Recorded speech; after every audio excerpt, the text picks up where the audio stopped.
Oh, found the spider.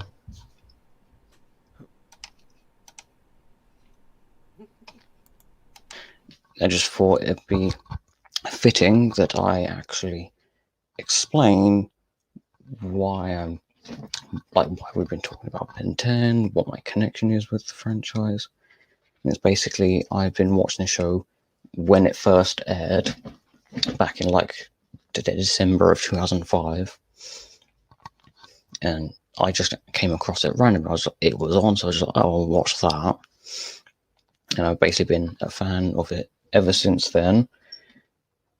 So much that I've collected the toys as the show was airing. I wasn't able to collect all of them, but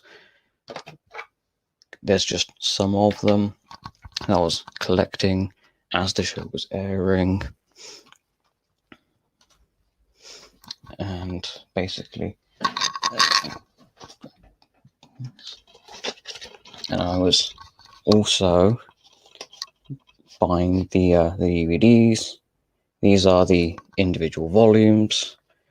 I have since started replacing them with complete season sets, but hey, I like keeping these around because they're something I had when I started watching this show, or more specifically when I was first collecting it.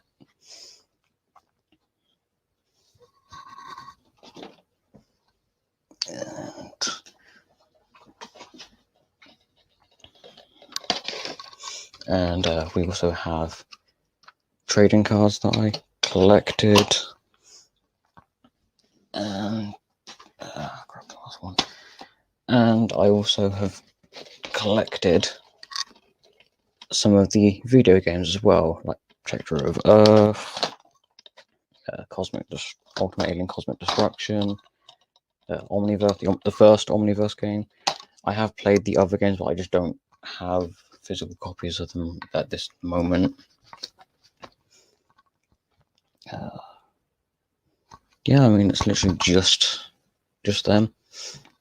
Yeah, that's just a little history of me, the franchise.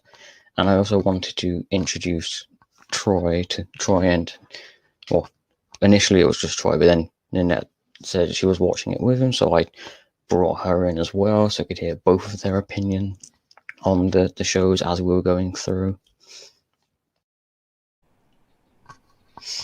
Welcome, Autobots and Decepticons. My name is Matthew Flynn, the Gladiator of Kaon, and I am joined by Troy Pacelli, also known as Carton, the Klingon cleric, and Nella from Netta's Network.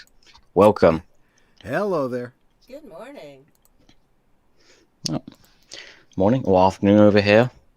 Yep. We also apparently have a special 8-legged friend on my back. Yeah, I just felt him crawling along. Wait, is he on my neck now? Yes, he was on my neck. Hello. Yeah, he's on my chest now. It's a very tiny spider. Yes. Yeah, I felt him crawling around on my neck, on the back of my neck. Yeah, he's on my neck again. Yeah, I'm just gonna leave him and just let him run around. It's your pet spider. Yes. Yes. Oh no, he's sitting still now. So today we are talking about Ben 10 Omniverse Season 5, and we are starting to progress into the episodes where I've actually seen them before. Although I haven't seen every episode of this season, there's just a few of them. So, what do you think of the season, Troy? I don't know. I mean, we're getting a lot of the returning villains, which is great. Still not feeling it without the return of the old friends.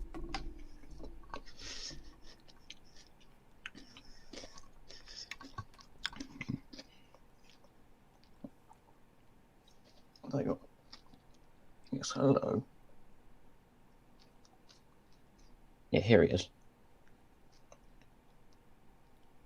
No, don't go in my yogurt. Okay, go on my shoulder instead. No, I don't want to go on my shoulder. Okay, then I'll just put my hand down here and just let him crawl around. I mean, we still have no Gwen, no Kevin. Yeah. The occasional Gwen and Kevin, that's pretty much all it is now. Yeah, and you know, Oh, there you are. Hello. but yeah, let's dive in George, and take it episode by episode.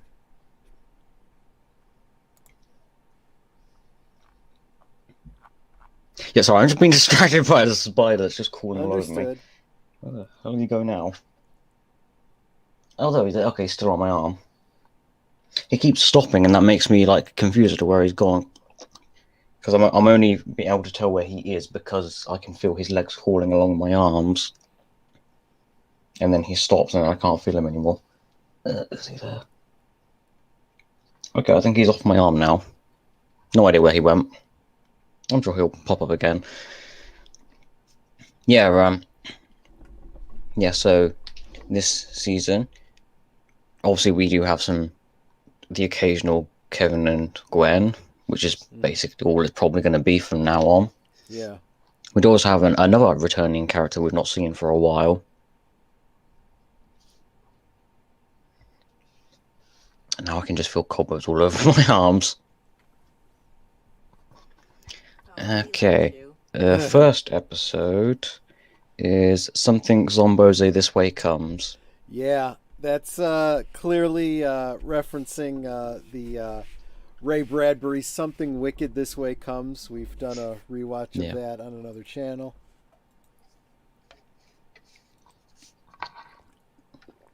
Oh, I should probably point out to everyone watching, I am eating a yogurt right now. That's why I'm looking at.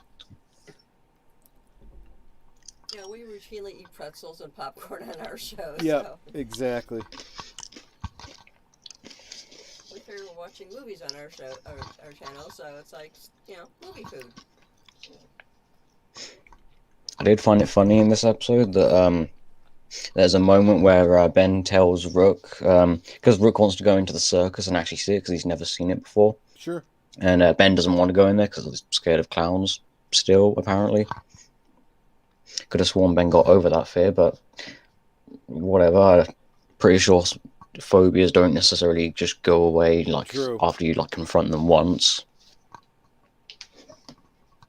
Yeah, so Ben tells Rook when he says to him knock yourself out, and then I just find it funny because Rook just looks at his fist for a moment after he said that, and then because Ben already has already at this point already caught on to the fact that different expressions just kind of go right past Rook.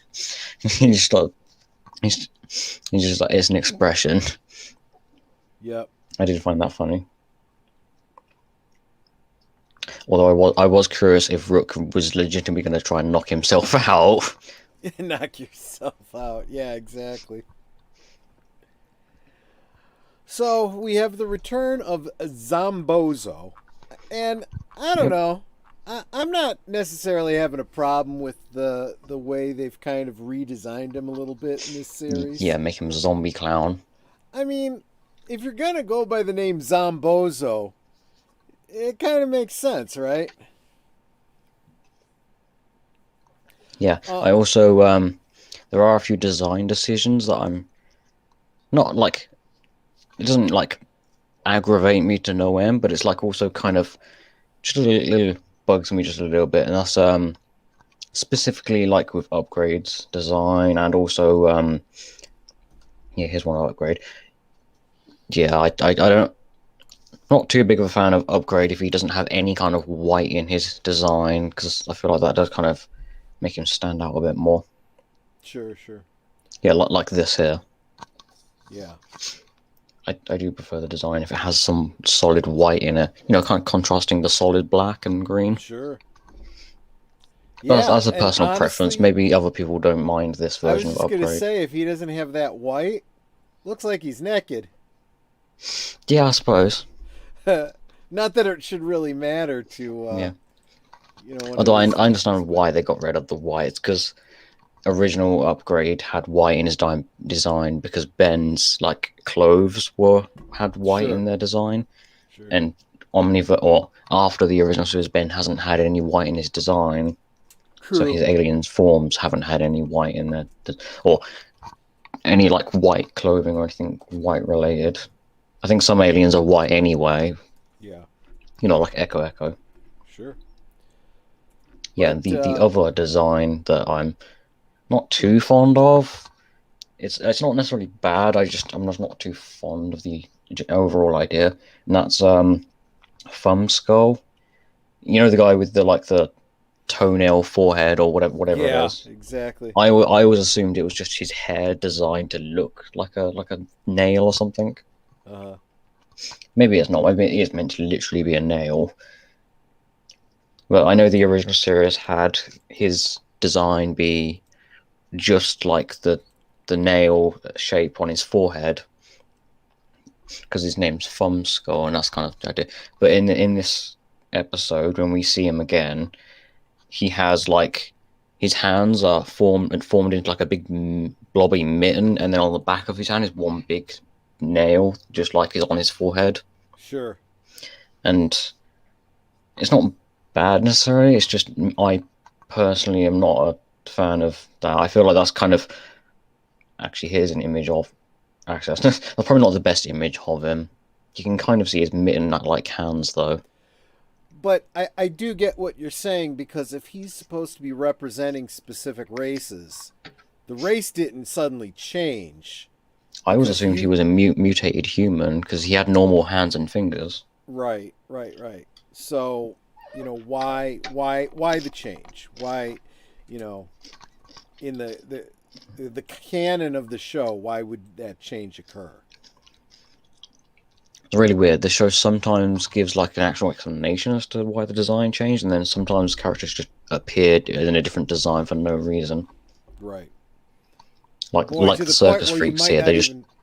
You might not even recognize them if they don't, name them in the course of dialogue. Yeah. Like, I'm not able to find an actual image of it, like a Thumb Skull, like with the whole mitten nail hands. But yeah, I like the older design better because, like, it was because it's one of those things where if you pay attention to it, it's kind of you understand it, because his name is Thumb Skull, and he has either his hair is shaped like a nail or it actually is a nail. It's never clear which, but like there's that. But with the whole him having a mitten hand and then having a big nail on the back of both hands, kind of like you're basically hitting a nail with with like a hammer that's much larger than it needs to be. I mean, the fact is his name isn't, Hand Thumb. It's, Thumb Skull. Yeah, it's like we get it. He has a nail on his forehead or right. Or his hair's designed to look like that. We don't need nails on his hands to then kind of drive that idea home further. Right. It's like already relatively simple. Right. So, again, we have Zombozo. We've got basically we've got the trope of the evil circus, which is a very Halloweenish kind of setting. Which is appropriate to the whole Something Wicked This Way Comes, which of course is about, an evil, haunted, circus. And also this season is the only one to have the subtitle of Galactic Monsters. No season before has had a subtitle, and no season after this one has a subtitle. It's just this one. Interesting. Not a clue why. It even has its own version of the show's theme song. Huh. It's like its own Halloween version, or Halloween-themed opening. When did this episode air? Did it air around Thanksgiving or around Halloween time? Not actually sure. I didn't really look into like when this episode or the season aired. I just looked at the wiki, and it says original broadcast February 15th of 2014. That doesn't make any sense. Yeah. Happy Valentine's Day! We're going to do a Halloween episode. Unless they planned it to be a Halloween episode, and then obviously because the US airing order is different from the production order, I'm going to assume when they were actually making the episode, they probably intended the season to be Halloween themed, and then obviously the US in order kind of screwed that up with the actual releasing the episodes. I don't know. It's stuff like this that has me thinking they're halfway through the season or halfway through the series, and they're just going, whatever, just get it out there. Yeah. I mean, the final 2 episodes of this season don't even have the Halloween-themed opening. They just have the standard opening. Even though they are part of the season. Yeah. I actually like the Halloween-themed opening for this. Sure. Sure. Okay, there was another thing I was going to say before we started talking about the Halloween theme of it, but I've completely forgot what I was originally going to say. Yeah, I do like the fact about that the overall season's, theming. Yeah, before we okay. before we started that, there was a thing I was gonna say, and then after we got sidetracked, I then just completely forgot what it was I was gonna say. Oh, okay. I'll remember in like a couple of minutes anyway. I can just circle back around to it anyway if it is relevant to this episode. But if not, then I can bring it up at a different episode. Yeah.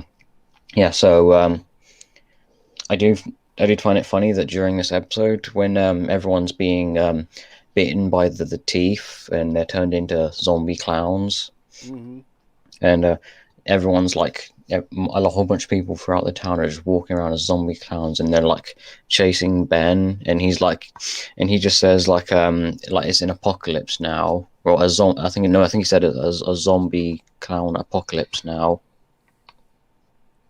and I feel like that was very clearly the writers wanting to say the phrase apocalypse now, and they just sort of work their way backwards into like a way of working that in.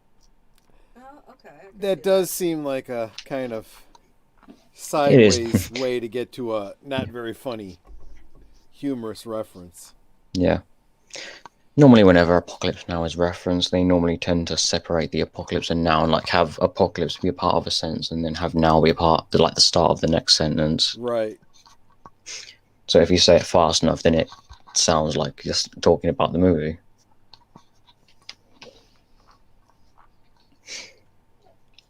Also, this episode has the first appearance of a new character who isn't named in this episode. He's named in a later episode, but he's called Spanner or Chrono Spanner, whichever. I've heard both of his names being mentioned. I did the other thing too, because of the theming of this. It's kind of interesting, and it's an interesting coincidence for us because Nanette and I were kind of watching some. Well, you probably heard a couple weeks ago. One of the good old days, I was talking with Aged Boomer about Bozo's Circus. Something that was a TV show that I grew up with, and of course Nanette did too. And one of the opening.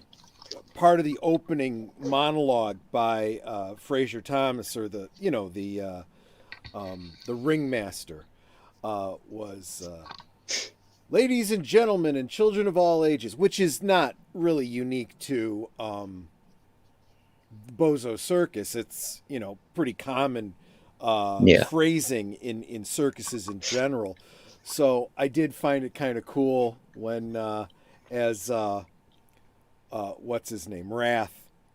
Let me tell you something, ladies and gentlemen and children of all ages. Oh yeah, that's one of the things I was going to mention. Is like one of Wrath's quotes that I found kind of humorous. Is like, let me tell you something, crap. Let me tell you something, crazy woman making Wrath ride a unicycle. Wrath doesn't know how to ride a unicycle. One of the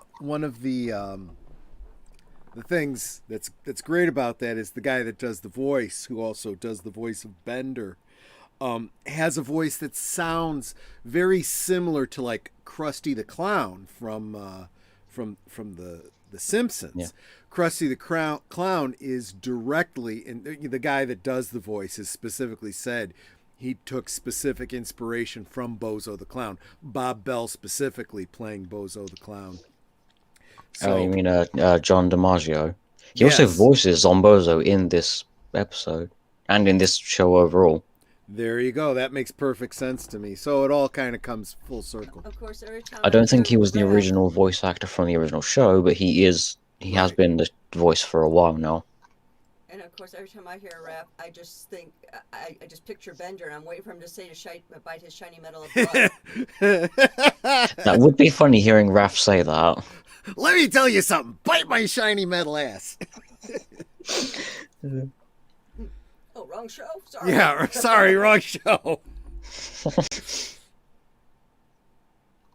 I also find it kind of amusing that Blue Kitchen Drever are trying to figure out how this like zombie virus is spreading, and they're like, one of them saying like it's an airborne virus, and they're like arguing, it's like, no, it's not. It's like, yeah, it is. No, it's not.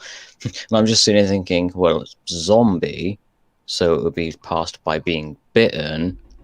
Probably, but in this case, you're still being bitten, just not by the zombie themselves, by the clown teeth. Right. I also found it funny that even after Blue Kitchen Drever were turned into zombie clowns, they were still bickering with each other. Of course. It's amazing to think that they are like dumb by Galvin standards, but like incredibly intelligent by human standards. Yeah. Which is kind of sad when you think about it.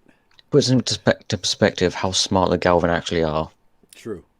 When characters like Blue Kitchen and Drever are like relatively dumb, but they're considered like smarter than basically any human.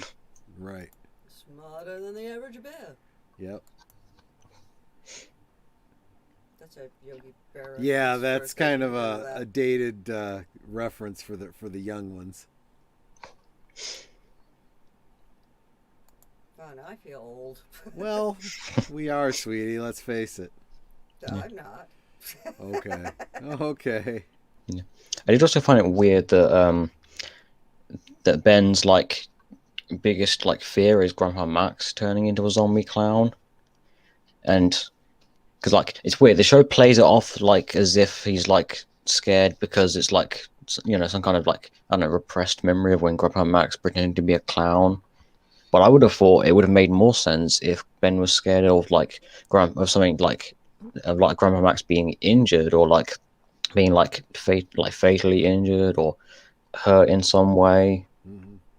I would have thought they would have gone with that angle for something happening to Grandpa Max, that what scares Ben, rather than it just being Grandpa Max dressed as a clown when Ben was like 5. Yep.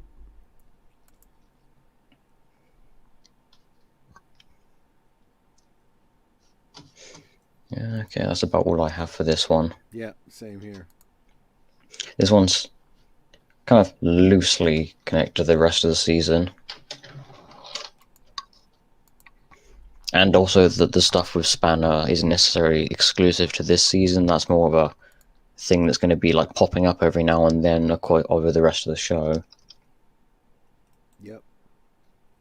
And it's kind of right now, that's the overriding mystery of who is Spanner.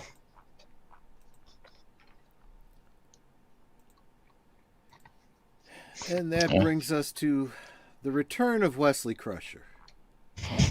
Yeah. And next episode, Mystery Incorporeal. Oh, I misread that. I thought it said incorporated. Yep. So Gwen is obviously a stand-in for Velma. Yeah. I want to say Kevin would be Fred, but I don't know if that's necessarily accurate. Obviously, Zed is Scooby because they're both dogs. Sure. Or kind of. Although Zed's female and Scooby's male, so... I mean, there is still 5 of them, but they're Sure. a bit mixed up. Obviously, Rook definitely is not Shaggy. They're 2 completely different characters. Yeah. Actually, maybe I don't know, either Ben or Kevin would probably be a better fit as like a stand-in for Shaggy. Maybe. Actually, that's probably what they were going for, because Zed is normally hanging around Kevin, so maybe like those two would be like the Shaggy and Scooby. You know what they need is for Ship to be Shaggy. Because Ship is more dog-like. Well, yeah, but we haven't seen Ship in forever. Well, no. Yeah. Because, when you break up with your girlfriend, she takes the ship with her.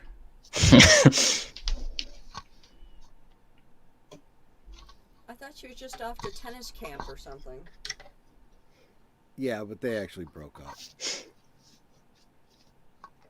Yeah. We're on a break. I suppose that's the difference. Break up with a girlfriend, she takes all your money. Break up with a rich girlfriend, she takes all her money.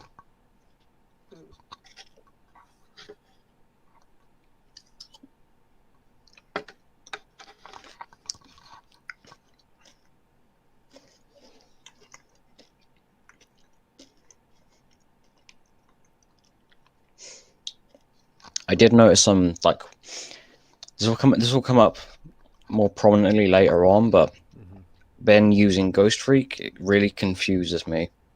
Although, to be fair, it hasn't exactly been consistent to begin with, so... Because Ben in this episode is, like, concerned about using Ghost Freak. Yep. Even though he used Ghost Freak back in Ultimate Alien. Well, at the same time, I understand why he would be. It does make perfect sense. Yeah. That's just a thing with Ghost Freak that really confuses me. Because Ben, like, lost Ghost Freak because he separated out with the Omnitrix. Then he was captured back into the Omnitrix. Then in Alien Force, he was somehow separate again, and Ben didn't have him, and then recaptured him again. And then he later used Ghost Freak with no concern whatsoever. And then we get to this where he's like very concerned about using Ghost Freak. Yep. It's never really been that consistent, which kind of bugs me. Not too much, but it does like bug me a little bit. Of the obscure Easter eggs or references or whatever you want to call them, the one thing that stood out to me, and I just loved it, was the what do you call it? The sandwich truck. Yeah. HP Lunchcraft. That was brilliant. They even had like Madness Sandwich or whatever it was called. Miskatonic Madness, yes. Which I'm pretty sure is also another Lovecraft reference. Well, Miskatonic University. Or Miskatonic really is a town on the eastern seaboard. So, yeah. And, of course, Madness being the general state of the heroes of any Lovecraft story. Yeah. And, of course, given the title, it goes out saying there are many Scooby-Doo references. Yep. And we get a thing, another bit at the beginning of the episode where Gwen says to Ben not to call her Gwen, but to call her Gwendolyn, which I'm going to take as them hinting at Gwen slowly becoming more like her 30-year-old self. Because in that future, she was calling herself Gwendolyn, and she had all the charms of Bazelle. And by the end of this episode, she has one of the charms of Bazelle. Still no explanation as to where the hell the charm even came from, given that both versions were destroyed. Yeah, I don't know. Both the original versions that Gwen destroyed, and then the enhanced red ones that Ben destroyed. Yeah, they have some continuity issues with this show. Yeah, that's the weird thing. And the people working on this show were fans of the original show and worked in as many references and callbacks to that original show as they could. And they really tried to line the show up with the original show. But apparently sometimes different details end up slipping through the cracks. where's it? Oh yeah, we also have this. I found no mention of this guy being designed to look like Lovecraft, but maybe that's just me. Because he's the guy in the actual truck, in the actual HP Lovecraft truck. Yeah, I suppose he kind of does. Sure. Yeah. Haven't found any mention of him resembling Lovecraft, but so I don't know if that was actually intentional or if that's complete coincidence.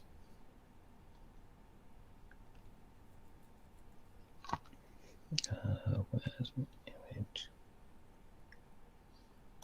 Yeah, that one will do. Interesting. This guy looks like Wesley Crusher. Oh, he's even wearing the same uniform that Wesley Crusher wore. Yeah, the sweater shirt thing that he wore early in season 1. I wonder if that's relevant to anything going on. Well, I'm sure it's a reference to the fact that Will Wheaton does the voice of Darkstar. Darkstar. Right, right. And also the character's name is Dante something, which is the name of the author the of poet that Inferno wrote or the Inferno, Divine right. Comedy. Yep. Which Whose primary character was Lucifer Morningstar. Yep.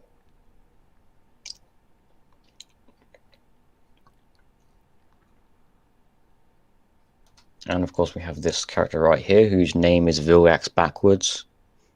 And they even like directly point out that her name is Vilgax backwards. Yeah. Actually, I think she's even that character is even voiced by Steve Bloom, Vilgax's voice actor. Huh. Neat.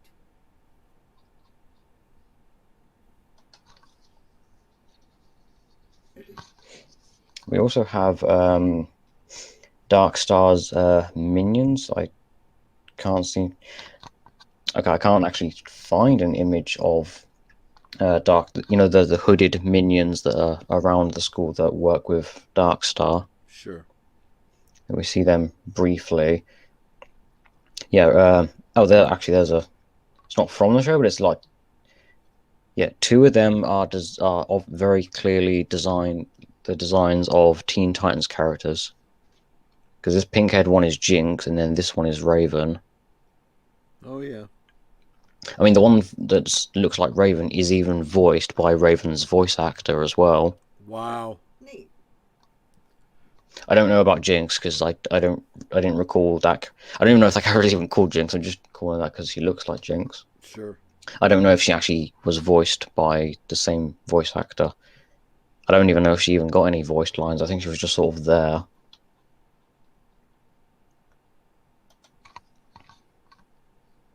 What do you think of Gwen's like anodite, the new design for Gwen's anodite form? It's kind of neat. I mean, I kind of like the fact that she's kind of using it more, you know? I mean, she's not, shying away from her abilities. Yeah. She's kind of integrated it with her like lucky girl persona. Yeah.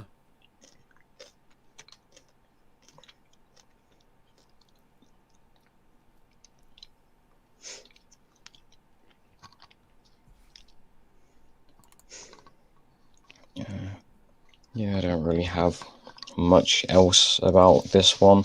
I mean, other than just sort of going through and listing all the different Scooby-Doo reference they make, but I can't remember every single one of them off the top of my head. Yeah.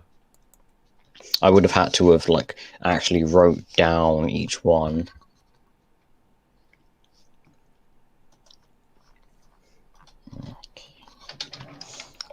Next, Vengeance is Mine.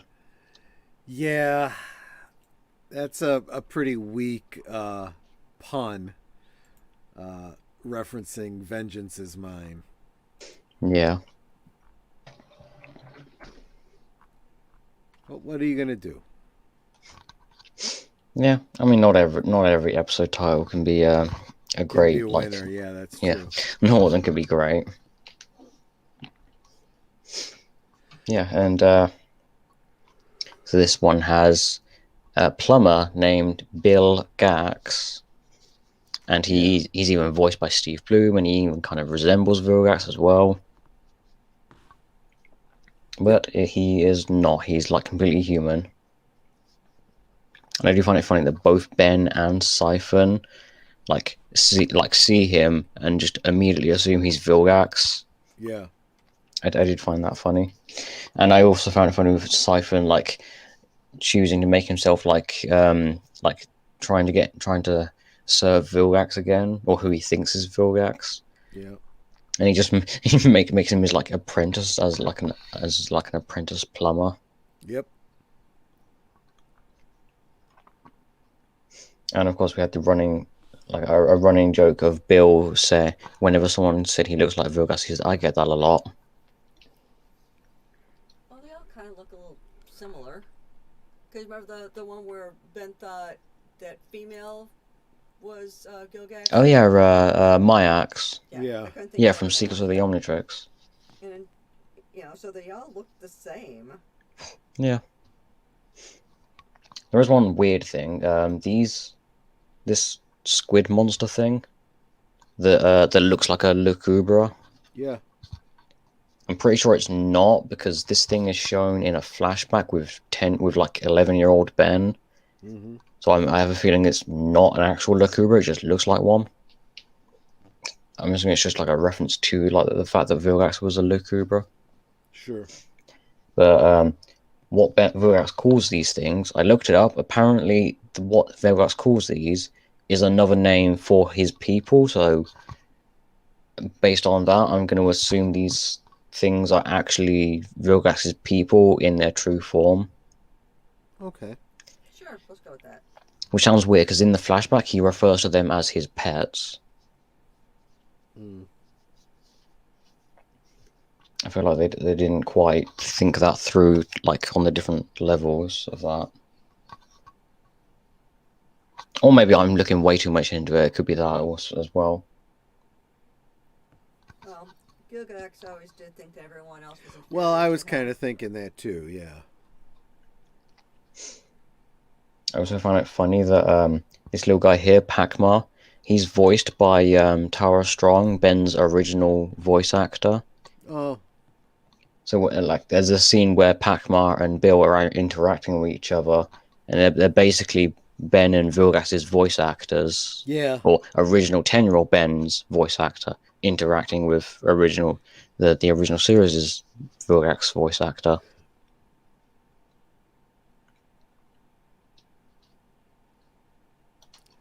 I have to believe that's people behind the scenes just amusing themselves. Yeah.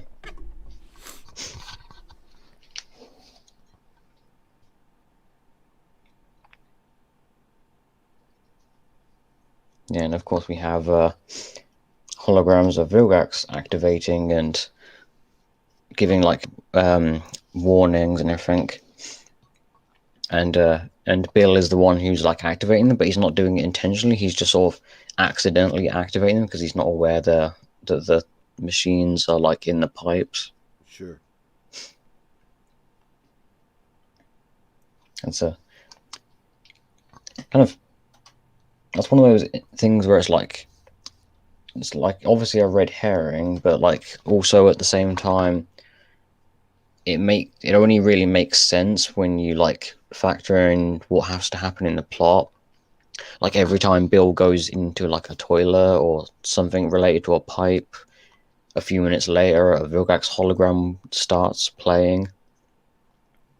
Yeah.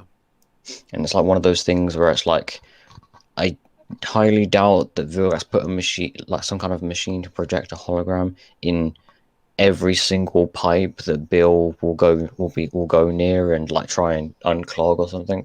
Sure.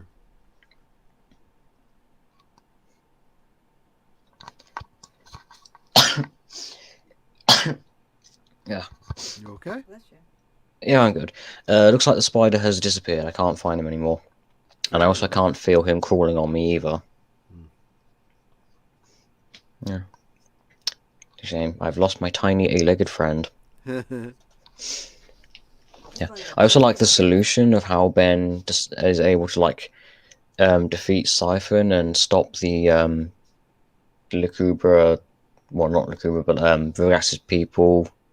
Even though that's not like directly mentioned in the episode, but there's more external material that points that out. Sure. But yeah, I like that Ben gets Bill to put on an ID mask to make him look like Vilgax, and then have Bill lead Siphon and the squid monsters into like a spot where he can trap them. Although I do find it funny that either Siphon is blind or he's intentionally ignoring things because he's not like taking any notice of the fact that when he sees Vilgax, obviously it's Bill disguised as Vilgax, but he's not really acting like Vilgax in any way, and Siphon doesn't really make any effort to kind of think about that to any length. He just sort of immediately goes Vilgax is back and starts obeying him and following him. He's a good toady. Yeah, I also find it funny that he even mentioned that he tried like being a leader himself. I forgot what he said. I think he said that everyone's like mean to him or something. I forgot what he said. Mm-hmm.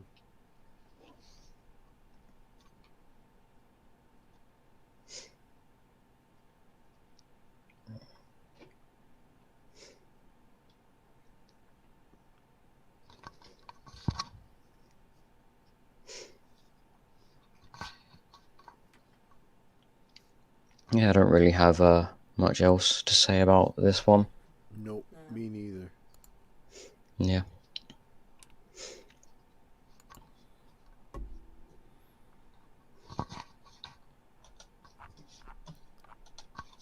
But then we get to one of the best title references, I think, of the season.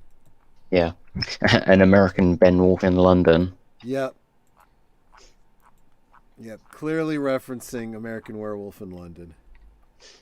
Oh, I was going to say it's referencing Sword in the Stone. Oh, are you thinking a Connecticut Yankee in King Arthur's Court? No, I was thinking the fact that the story centers around Excalibur and it's in a stone. Sure. I was just talking about the title. Yeah. Yeah. No, I was making a joke about the fact that the title is American Ben Wolf in London. It's obviously American Wolf in London. But I'm saying, hey, it's referencing Sword in the Stone. Yeah, I get it. I just made a little bit of a further leap then in order to contextualize that. Yep. Yeah, so we get the return of Kai. Yep. We also get the return of the Ben 10 edition of the Weeping Angels. Oh yeah, the statue in the cemetery. I did notice them. I also noticed the TARDIS outside of like a building. Oh yeah. I also noticed a Union Jack on a billboard that kind of infuriates me. You saw what? I saw a Union Jack on a billboard that kind of infuriates me. Not because it's a Union Jack, but because it's not the full thing. It's only like a zoomed in version, and it's also an angle for some reason. Oh, that's weird. Yeah. Yes, and that kind of infuriates me because I'm like, why would we do that? If we wanted to display the Union Jack, we just display the full flag. Right. Exactly. And we wouldn't put it at a weird angle either. Yeah. We also wouldn't put it on a billboard either. We'd just have a flag flying. Yeah, it doesn't make a lot of sense that you'd have a billboard advertising your national flag. I mean, yeah. I'm pretty sure over in America you don't have billboards with like the American flag on it. No, and if we, in fact, there's some pretty strict regulations about how the American flag is used in advertisements. So they usually don't use the flag itself. They just usually use like bunting with red, white, and blue and stuff like that. Yeah. But yeah, normally we have the Union Jack will only, or I mean, we can fly it on like on like the outside of our houses because it's like it's personal preference if we want to fly it or not. But every like government building has to fly the flag. Sure. So if you see a flag, there's like, obviously, if it doesn't look like someone's home and you see a flag, it's probably a government building. Yeah.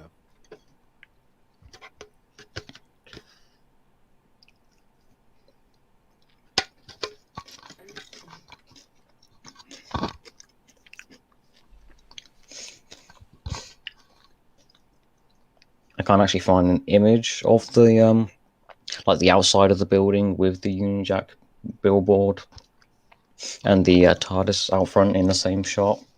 Mm. Can't actually find an image of that, but yeah, because it's outside like this. Actually, maybe if I... There's actually a restaurant that I've passed a few times. They just call it the Blue Box, and the front door looks like the TARDIS. Oh yeah. Yeah. Because they can't obviously call it the TARDIS because copyright and all that. And also the company building that they go into is called Howell's Castle Moving and Storage, I think it said. Mm. Which you might be thinking that makes no sense because that's a Japanese animated film, but that animated film was based on a British book. Oh. Oh, okay. Yeah, the British book has the exact same name as the animated film. It's Howell's Moving Castle. So I guess I can mark that down as another similarity between Japan and the UK. True.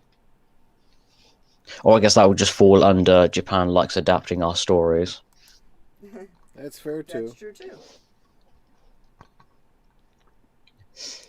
There's also one thing about this episode, or maybe not this episode, but it becomes more apparent later on. This is the only episode to feature Kai, and they clearly want to set up the whole fact that they're married and have a kid in in the future. Mm. So I'm just thinking they probably should have made Kai like a core character for the show going forward, or at least make her more regular than she actually is in this show. True.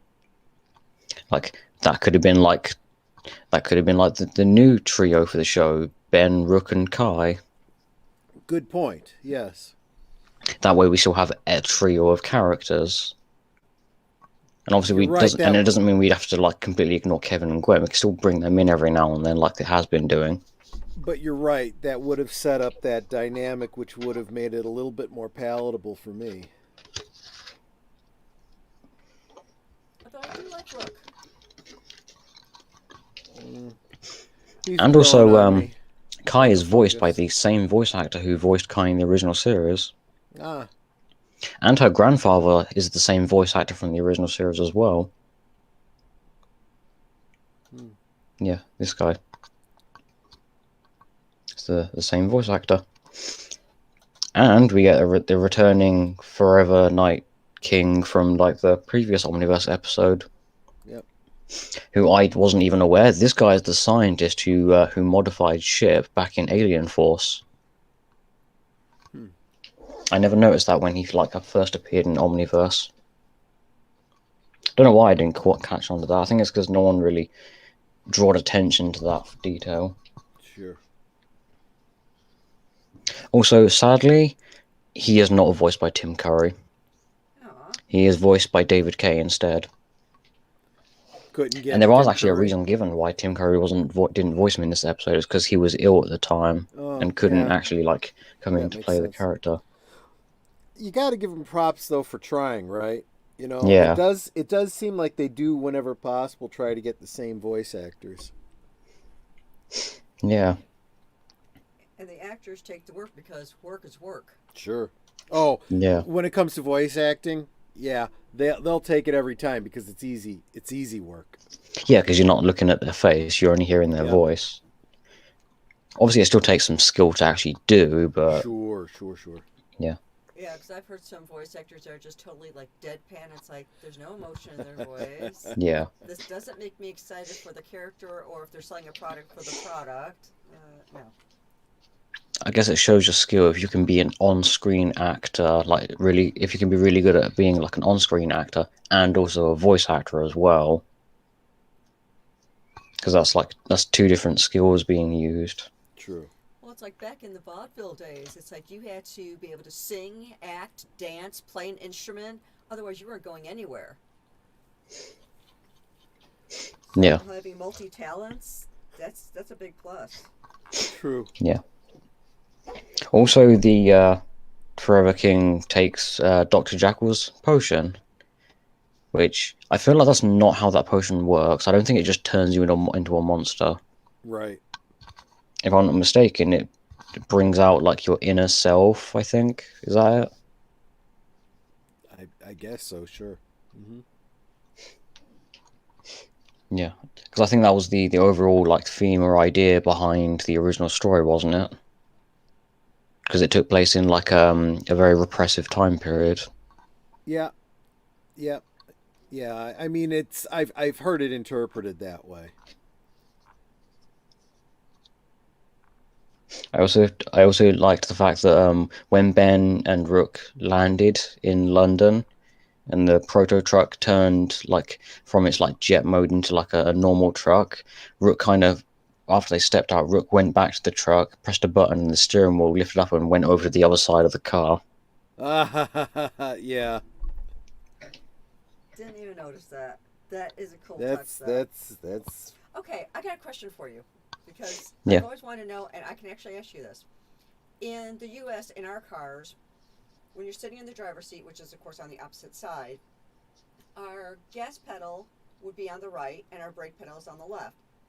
What's it like in your cars? Do you have the gas pedal on the left or do you have the gas pedal on the right? good question. Yeah, I think it's like reverse because I'm pretty sure it's the gas pedal on the actually no, I think the right and the So is yeah your, because you have it the brake on the inside like more towards the middle of the car, don't you? And then you have the pedal that's the the gas other pedal like for near the door, don't you? It's just the opposite. Gas is closest to the middle of the car. Yep. Brake is closer to the door itself to exit. Mm-hmm. Yeah, I'm pretty sure. Last time I checked, I'm pretty sure it was the exact opposite here. Oh, okay. I think it is So a reverse. So your gas pedals are closer to the door going out, and your brake pedal is close to the interior. Yeah. Yeah. Mm. Okay, so it's basically taking our system and literally moving the whole thing over to Yeah. what would be our passenger side. Okay. I was always curious about that because I'm like, how does that work? I would be so confused driving a car Yeah. in England.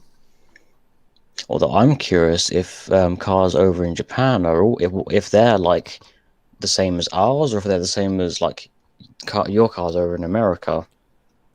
Good I mean, I question. would guess they're the honestly same don't know. as like our cars over here because there are a lot of similarities between the UK and Japan in a lot of things. I think the U.S. is the only one that has a driver on the left rather than on the right. Because every Because time I we see like a to movie be in another different. country, the driver's always on Yeah. the right side of the car, not the left. So I think the U.S. is the only one that, as people say, is backwards. Yeah. Although there's no like, I don't think there's necessarily a law about like having the steering wheel on a specific side because we can import like American cars in over here to the UK. There Oh might yeah, be a it's little just bit a of matter of paperwork involved, but I'm pretty sure we can do that. yeah, it's like a car is a car as long as you're obeying your traffic laws. It's just U.S. cars seem to be made differently than any other car made anywhere else. Yeah. I also found it kind of amusing that Ben like when Ben's like confused as to what I think it was Elizabeth Tower, I think they said, Uh-huh. and one of the other characters said that he's like, oh, that's a big Ben. He was like, I'm surprised you didn't know that. And there's also a thing later where Ben's actually standing on like Big Ben, and I think he says something, makes some sort of comment about it. Yeah, I mean, my understanding is that Big Ben is the name of the bell inside. It's not actually the name of the tower, right? Yeah, it's the bell. Right, right. And also when they like reveal that the Forever Knights are going after Excalibur, I noticed the Forever King mentioned a couple names of other people who have wielded Excalibur, and I heard him say Beowulf, and that confused me because Beowulf didn't wield Excalibur. Yeah, Because those are two separate stories in different absolutely. time periods. Yeah, I think that's the case of this show making up its own kind of history related to that. which would have to infer that Excalibur, has a history that goes back before King Arthur. Well, you would think it would, because the Lady of the Lake Maybe. gave the sword, or made it so that the sword was available to King Arthur. But who had it before him? Well, it depends on what version you're reading. There's actually two different swords. Excalibur and the Sword and the Stone have become Yeah, because Arthur breaks the conflated. sword and the stone, and then the Lady of the Lake gives him Excalibur. Exactly. So we've conflated those two things, but they weren't originally the same thing. Yeah, over time, I think some of the adaptations of King Arthur also kind of, because it's obviously it's easier to just say that Excalibur is the sword and the stone Yeah. when you're doing like an adaptation. Yeah. It's not like impossible for audiences to like comprehend that there's two different swords and like that sort of thing, but like most of the time with adaptations, you do sort of simplify things down for general audiences. Yeah. And then obviously, like the simplified versions tend to stick because a whole bunch of people grew up knowing that information and then Exactly. making their own like stories related to that. If we're going to get real technical about Arthurian legends, you got to consider that a lot of the knights that are considered to be part of the court of Camelot were originally their own separate stories that got kind of woven into. Oh yeah, like Sir Gawain and the Green Knight. Exactly. That's probably the most famous story, other than Exactly. Lancelot and maybe Galahad. Yep. So, I mean, this is, I guess, historical version of reboots and revisions and stuff like that. Yeah, I think they even mentioned that Excalibur itself has had different names over different time periods. Although I didn't hear what names they actually said, if they even did say any like other names. And of course, both the Forever King isn't able to remove the sword from the stone after taking Dr. Jekyll's potion, and neither is Ben, both when he turns into Four Arms and Humongousaur. Which implies something very similar to Mjolnir and the whole, whether or Yeah, not that's what I worthy was thinking with like the whole it being like similar to Thor's hammer in that you can't just force it. You're not worthy. Yeah. Although I'm pretty sure the Hulk has actually been able to use enough strength, like have enough strength to actually lift the hammer. Well, I mean, you may not be able to lift the hammer, but can you lift the person who's holding the hammer? And here's the thing for you. If you approach the sword knowing you're not worthy and even state, I know I'm not worthy, will that consider you be humble enough to be worthy to be able to take the sword out? Depends on what the author of the story needs. Yeah. Because that's kind of what they do with... And also if the person wielding this or trying to pull the sword out is related to Arthur. That's another common thing as well. Yeah. Like Hellboy, he's descended from Arthur and he's able to wield Excalibur. Oh, there you go. I know that wasn't just a thing invented for the really terrible movie that came out a few years ago. That was actually from the original comics.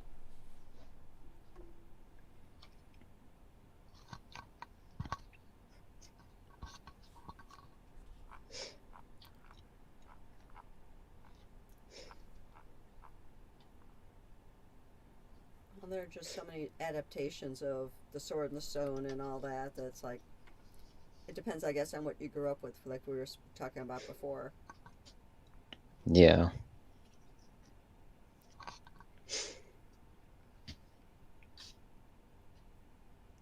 Sadly, we don't have any like decent adaptations of Beowulf. Oh. It's a shame. I mean, that CG animated film from, like, was it 2009? Yeah. That one's the most complete version of the Yeah. Beowulf story, but it's not exactly accurate. No. Yeah, I remember reading Beowulf when I was in school. Yep. Yeah. I mean, I have Tolkien's translation of Beowulf here.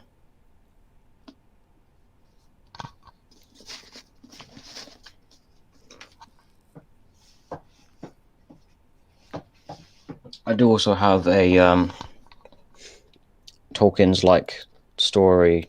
I don't know if this is like a translation or if this is Tolkien's interpretation of the story. I'm not 100% clear on that.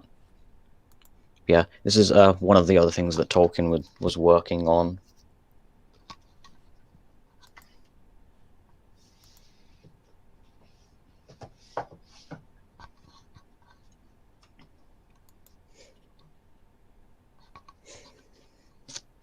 This is also Ben's second time in England.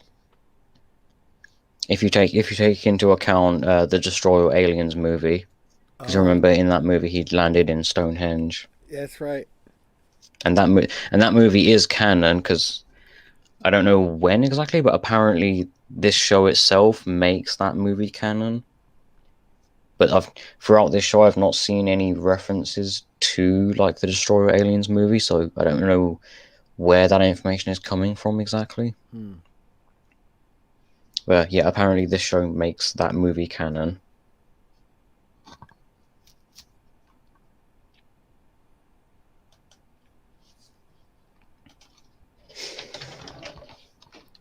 Okay, next episode, Animo Crackers. In my soup. Yep. Yep. I'm assuming the title is referring to the fact that Animo is crazy. Well, yeah. And Animal Crackers has a lot of references they could be touching on. Of course, there's the Shirley Temple movie. Shirley Temple where she sings Animal Crackers, or the or one of my favorite Marx Brothers films. You know, or of course just simply the crackers, you know, actual animal crackers. Which I grew up with in the little circus box. I used to like eating the heads off the lions. A bit morbid. I know, I'm terrible.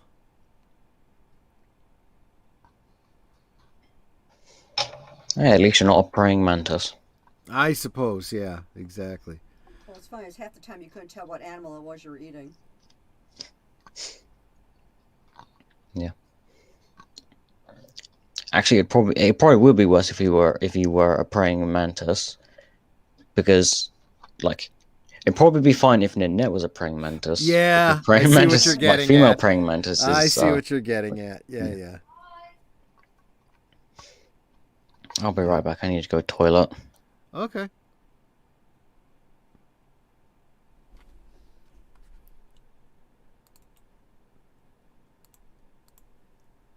Oh, you go ahead and talk about like what you think about the episode. Oh, okay. Yeah. So, yeah. I mean, I don't know.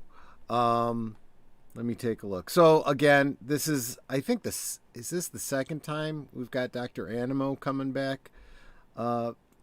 Obviously he's got an arc this season. What's funny is I look at the way his name is spelled, and I would have said amino, like amino acids, just for the way his name is spelled, but they pronounce it animo. Yeah, well, because you go back to the original concept behind him being someone, you know, that Yes, I understand that, but the spelling of his name is amino. yeah. Yep. But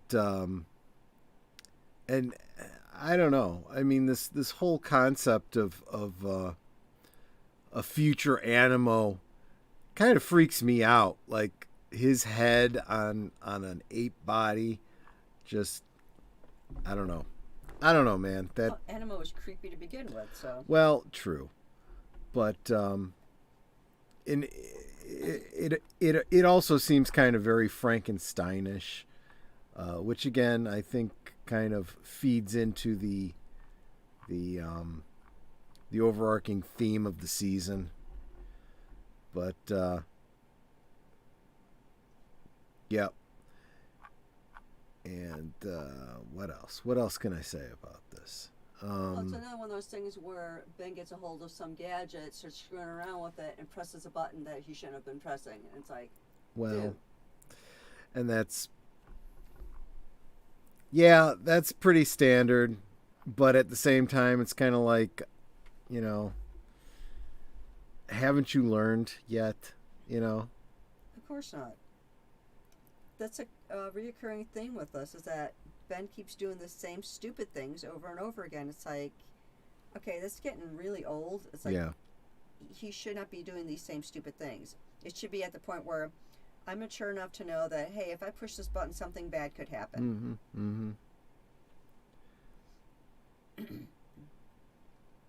But, yeah. Not really one of my favorite episodes, to be honest with you. But Well, you haven't been liking this whole omniverse. honestly, anyway. no. Some episodes are better than others, but yeah, no. In the grand scheme, this wasn't even one of my favorites of this season. I mean, Dr. Animo's got a toy that fires laser beams out of its eyes, and it's like, haven't we been there, done that? Good point. Good point. That's why some of these, it's like, it's just a variation on a theme. It's like, we'll see the exact same things, just slightly different in another episode. Like, they're really reaching to put something there to make an episode. It's like, no one's going to remember this. Yeah, we do. Well, I've always been of the mindset that if you keep going back to the same well, it just means that you are lacking ideas. Exactly. It's like, I've kind of made that complaint about many. Oh, yeah, would have filled the silence while I was gone? I think Yeah. so, yeah. But I did, in yeah, basics, huh? yeah, you were gonna say something? I was just saying a basic summation. I was saying that this wasn't necessarily one of my favorite episodes of the season, and Netter pointed out, well, you haven't really been taking very well to Omniverse in general. I'm like, okay, granted, but you know, Yeah. I was absolutely creeped out by the concept of a future Animo, you know, with his head on an ape's body. I mean, that was very Frankensteinish, which I said was kind of in keeping with the overarching season, but yeah. Yeah. I mean, it's the same design from the original series. You know, the first time Ben went to the future. Oh, that's right. I'd actually forgotten that. And also the Protector of Earth video game also used the ape, or Animo head in a jar on an ape body. Oh, didn't know that. Okay. Even though that game took place, like, was following, like, 10-year-old Ben, so that game was clearly not in continuity.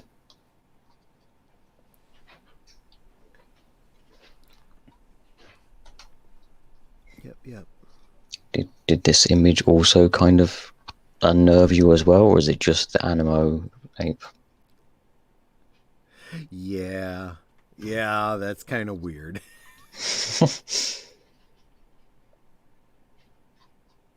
Yeah.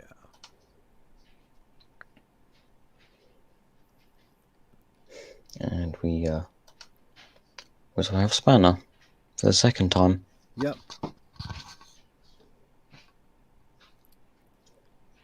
I think this is the first time we're seeing like a future version of a character team up with like the past version, when it comes to villains at least. Mm-hmm. Maybe Eon counts, but I don't recall him teaming up with a younger evil Ben. Yeah. Well, not yet at least.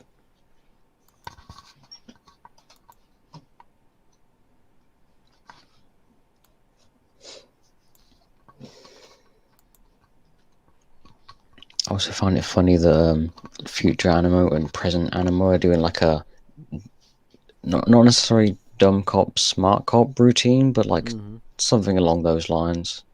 Mm. Maybe if you swap out cop for evil scientist, I suppose.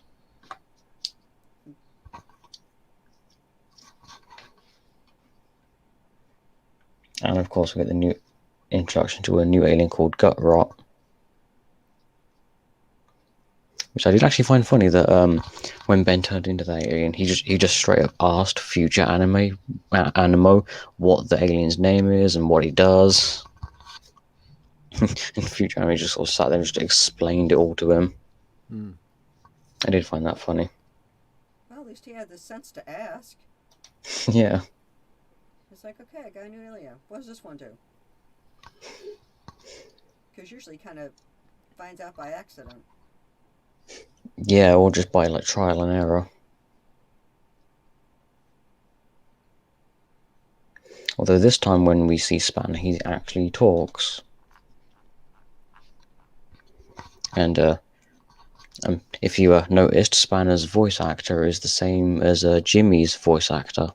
I'm not going to go too deep into that because I don't want to spoil anything. Right. Yeah, I'm gonna point out. I already know who Spanner is. Yeah. Because I think it's the end of like season 8 where it's revealed who Spanner is, and like late in season 8 is from what is some of the show I've seen. So I know exactly who Spanner is. Yeah, but that's going to be a continuing mystery hanging over the series, is who Spanner is. Sure. I think probably the only part I can probably say without spoiling anything is he's from the future. Because he only goes after future Animo and then he leaves with future Animo. I don't think they directly say he's from the future, but you can probably draw that assumption based on like that. Sure.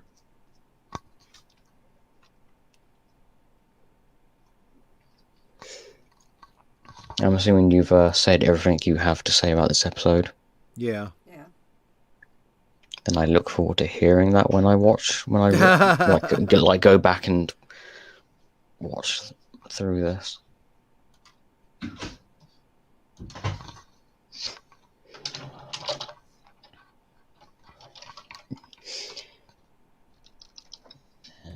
Next episode, Rad Monster Party. Which, the only thing I could think that they were going for with this title, which just seems to be a really deep dive for me, is the old Rankin and Bass Mad Monster Party. That's the only thing that I could think of that makes sense. But most people don't even remember that. Oh, that's what when I looked up this episode, that's one of the things I found is it about the Rankin and Bass. You really got to be like a child of the late 60s or early 70s to even remember most of those early Rankin and Bass, because it's not like, like Rudolph the Red-Nosed Reindeer and stuff that was played, every year, into the 80s and 90s. Yeah. The Mad Monster Party was one that I remember as a child, and they didn't really continue that much out of the 70s. Yeah. Wait, would it be even rarer if you knew about the Rankin and Bass Mad Monster Party, like through like if you're younger, but you know it through like a parent who really likes that? I suppose so, yeah. I mean, would that be an instance of it being like an even rarer chance of you knowing it if it's I that would way? imagine so, yeah. I mean, because even for me, it was like, man, that's the only thing I could think of. I hear that name and it just tickles the foggy memory, So yeah, for a kid to have picked that up from the parent, and that would come from, like I'm always saying, make sure you own physical media. Then you could share it with your kids. You could share it with other people and stuff. Yeah. In case something's lost to time. But like the original Star Wars movies. Yeah, like the original Star Wars films, exactly. Pre-special edition stuff, exactly right. Yeah. Wait, isn't there DVD releases that have the non-special edition? Was it like a 2-pack with like the special edition version and then a non-special edition version? I heard, yeah, I think what happened was when they were first released on Blu-ray, there was the original version and the special edition, I think. I'd imagine those copies are very rare and very expensive now. Yeah, pretty much. Yeah, exactly. Yeah. But anyway, so yeah, Rad Monster Party, regardless of the reference, continues the monsterific theme that we've been looking at this season. Yeah. And expands on the like Ghost Freak arc from the original show. Yep. Because that introduced the Wolfman, Frankenstein, the Mummy. Mm-hmm. In this case, they got I suppose technically trouble. Ripjaws could be Creature from the Black Lagoon, Sure. even though he wasn't a part of that. And then, well, not this episode, but this whole trilogy of episodes does introduce a vampire character. Mm-hmm. Or a vampire alien for Ben to turn into, so he has the whole universe of monsters now. There you go. Also, I did find it amusing that in this episode, like all of these monsters on this planet, on this planet, they're normal. Ben is the one that's like hideous Right. to them and is like the monster to them. Yeah, exactly. And you have like a mob of like Frankenstein and ghosts and werewolves and stuff. Like you have a mob of them chasing like a single normal person. Right. Right. I did notice that kind of inverse there. Yep. And also, I think it's either this episode or it's either this episode or the next episode that reveals that that Ghost Freak isn't actually like the character's name, because that's what Ben has named him. Right. Right. But what his actual name is the Scare, which is weird because it's spelled with a Z. Yeah. Not sure why. I think they just wanted to be different about it. Sure. Yeah, and because Ben, Rook, Hubble, and Rad Dudesman have traveled.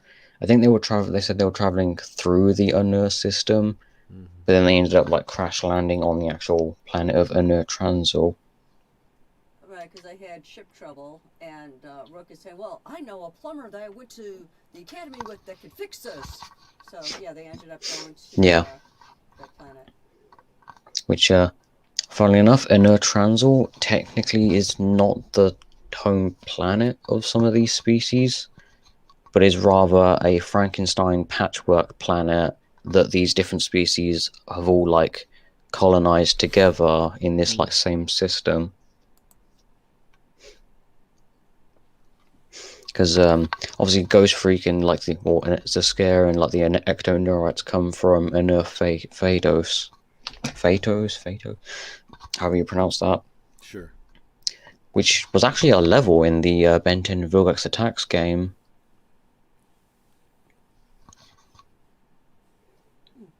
And also the back of like the cards that come with the toys, the one for Ghost Freak had on the back like an Transil, and it had like an image on the back showing what the place looked like. And of course the cards don't match up to how the place looks in the game, or in the game. Mm-hmm. But I don't think many people consider like the information on the back of the cards that come with the toys. I don't think many people consider that information like legitimate. Mm-hmm. I mean, the cards did just use an image of the Null Void from the original series and then change it a different color. So Yeah. obviously, it wasn't necessarily information to be taken too seriously. Yep.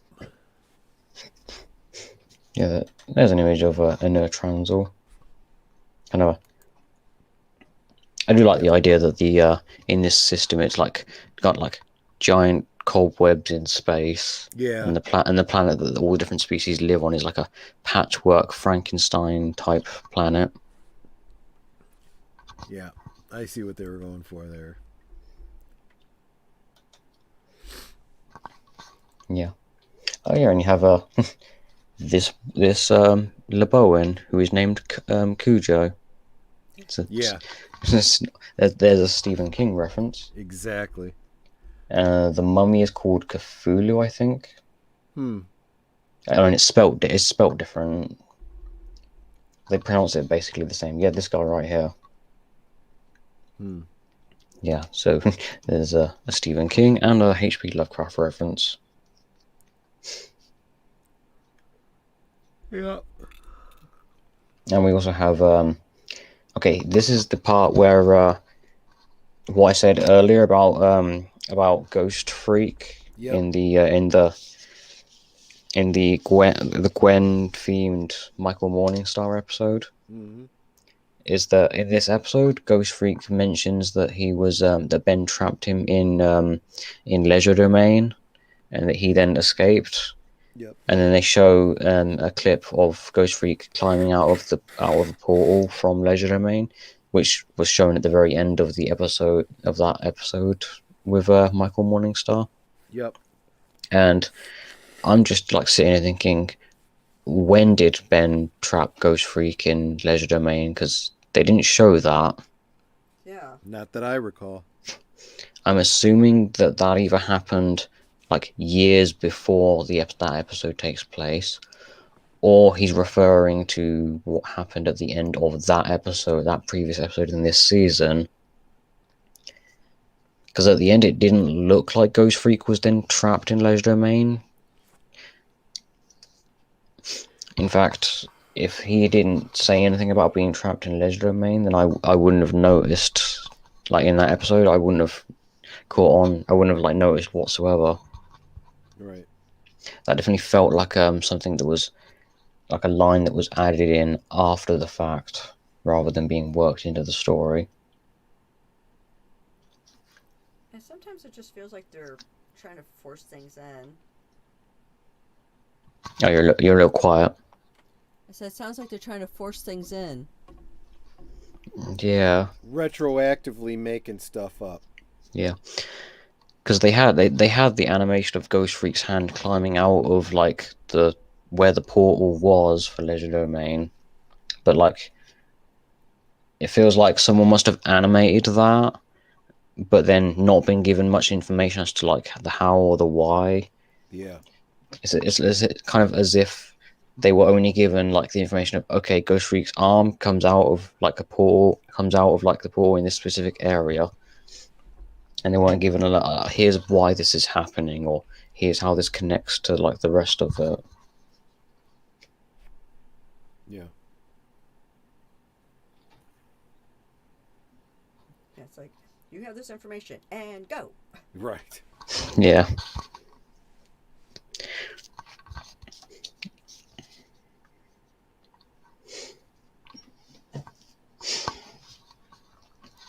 I believe the American Beowulf in London is the episode that I'd watched before. I remember seeing the last couple minutes of Animo Crackers before, and then these 3 episodes, the Nertrans like trilogy episodes, these 3 I remember watching as well. Then after that, I think it's 1 or 2 episodes from season 7, and then the last couple episodes for season 8 also I remember seeing.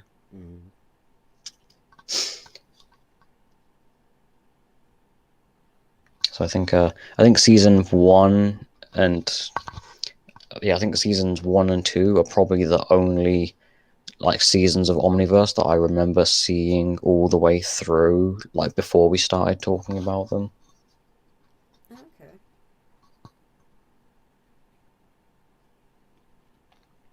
Oh yeah, and Ben uses feedback in this episode. Or is it the next episode? It's one of these 3, a Nertrans episode where he uses feedback. Right. Well, hopefully it's good feedback.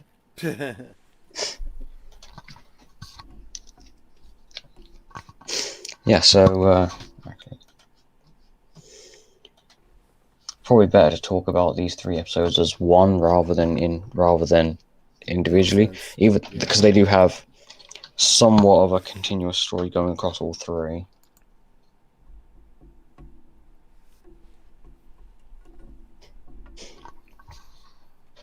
I have also noticed that we are starting to get into the seasons where the actual US airing order is actually roughly a lot more accurate than early seasons. Mm-hmm. Because I'm pretty sure season 8 is literally the airing order for both the production and US airing order for season 8 is basically identical. Yeah, so next episode is Charmed, I'm sure. Charmed, I'm sure. Which it's either like a reference to a saying or a reference to a movie title. I'm not sure which.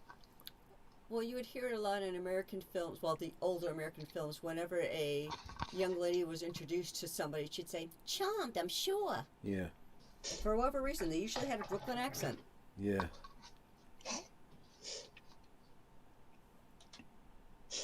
Yeah.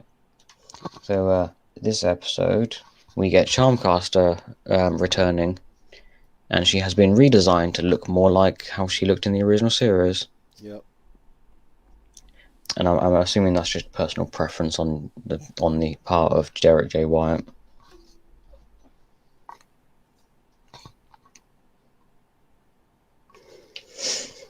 And also we have, I suppose the notable thing that that I noticed is Swampfire's design changes, and it's not even a case of the of him just suddenly being a different design. They actually like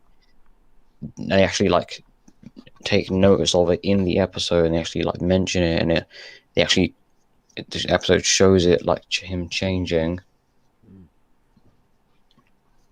So this is another instance of one change that has an explanation, and another change that just sort of happens, and you just gotta accept it. Yep. Consistency is definitely an issue with them. True. Oh yeah, Pumpkin Men. You know, when these things showed up, I did initially like think of the Scooby-Doo and the Witch's Ghost movie, because that also had like pumpkins that come to life. Yeah, my thought was the real Ghostbusters, Sam Hain. Okay, I remember seeing some of that show when I was younger, but I don't remember seeing too much of it. Yeah. The only episode I remember is one where Slimer like accidentally releases a bunch of ghosts, and then everyone hates him. Right. And then I think it's either they kick him out or he leaves. Or I don't remember what was going on with that.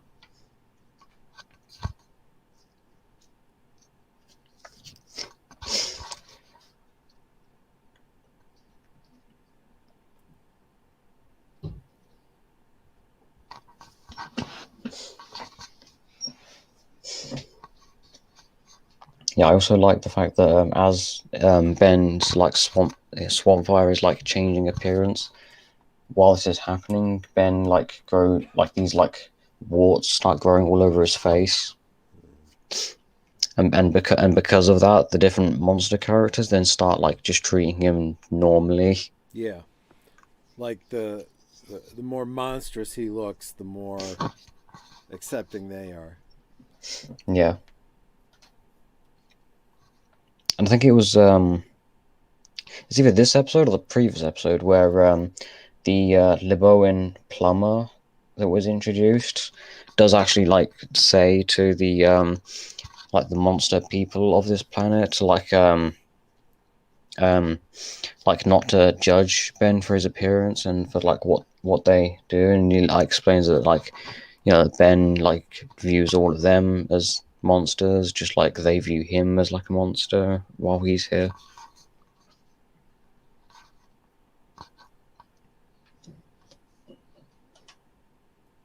Also, that image right there looks like it was taken straight out of like an episode of Scooby-Doo.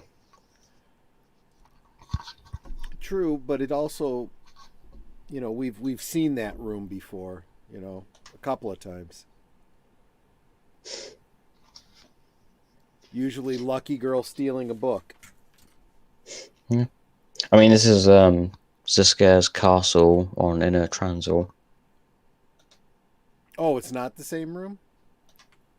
You know, this is a hallway in Zisker's Oh. castle. Oh, I see.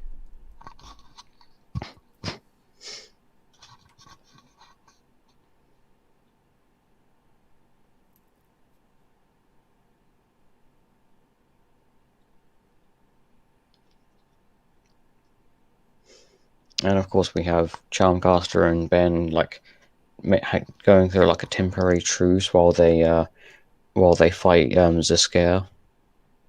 Because obviously, Charmcaster is only interested in reclaiming the stone talisman that holds like magical powers that she had while she was in Legerdemain. Not sure how Ghost got a hold of that exactly.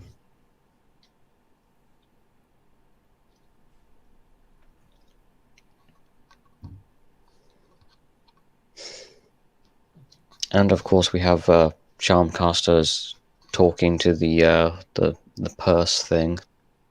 Right. Yeah. And she's just in general kind of acting a little crazy, or I suppose just weird.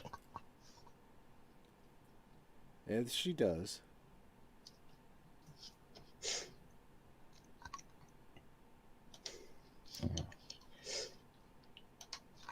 Sometimes I feel like this show probably should have been following like Ben like a year or two after the end of Ultimate Alien, rather than during the same year.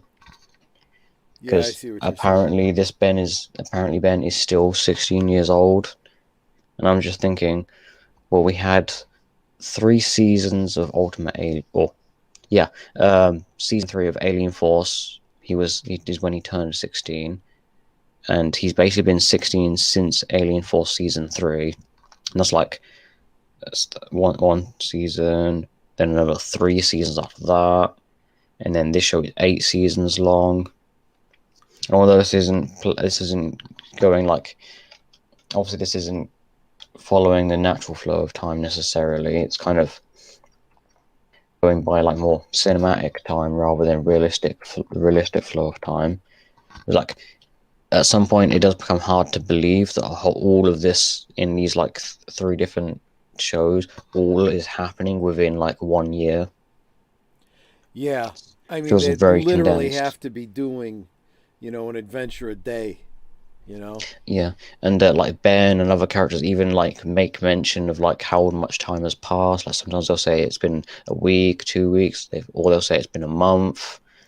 And it's like you can only really say that so many times before it becomes unbelievable that it's all in 1 year. True. True. So I feel like they probably should have just had Omniverse follow like, I don't know, like a 17 or an 18-year-old Ben. Or maybe skip forward a couple years and follow like a 20-year-old Ben. Yeah, but that's kind of one of my problems going into this whole season. It's like they just keep wanting revisiting young Ben over and over and over again, and Yeah. any growth that we get from the character, they just kind of trample all over. Yeah, I suppose that's mostly just the show overall. Yeah. I suppose the series overall, technically. Because Omniverse isn't the first time that they've done that. Nope. Yeah. Personally, I would have had, if they did want to continue to show 11-year-old Ben, Mm-hmm. I personally would have had like a second storyline taking place after him losing feedback, and Right. have him like the effects of losing feedback kind of stretch over like a second like story arc, and then that leading to like Ben taking off the Omnitrix. Yeah. And them having like a proper goodbye to that version of Ben by doing that. Yeah, I can see that.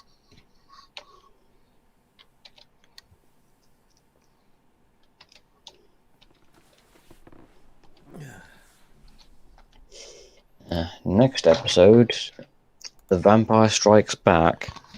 Yeah, that title sounds kind of familiar. It might be a reference to something. Yeah. We might be able to figure it out. I think if we remove the V and the A from vampire and replace it with an E, we might actually get a little closer to figuring it out. That's it, the E Empire. No, yeah, it's obviously a reference to The Empire Strikes Back. Yep. Yeah, the VA in vampire is literally the only difference. Yeah, Just exactly. replace those two with an E and it will just be The Empire Strikes Back. Yep. Yeah, this is the episode that introduces the vampire alien character, who is obviously meant to be like a Dracula stand-in. Love that. Lord Transfer. Which I suppose there's been a few Dracula references in these episodes because the place itself is called Transil, Yeah. and the vampire character himself is called Lord Transil. I'll be right back. Yep. Go for it.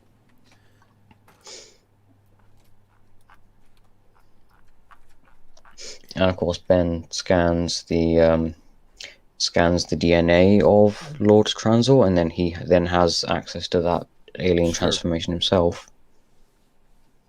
As he does. Yeah, and he calls the alien Vampire. Because why not?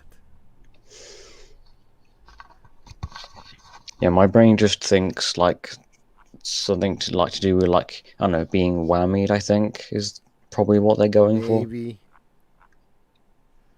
Although I don't know if that's actually what they were going for. Honestly, I've never felt like Ben put a great deal of thought into his names. It's just whatever he thought of off the top of his head. Yeah, and sometimes it is literally that. Like with the Ben Wolf alien. Yeah.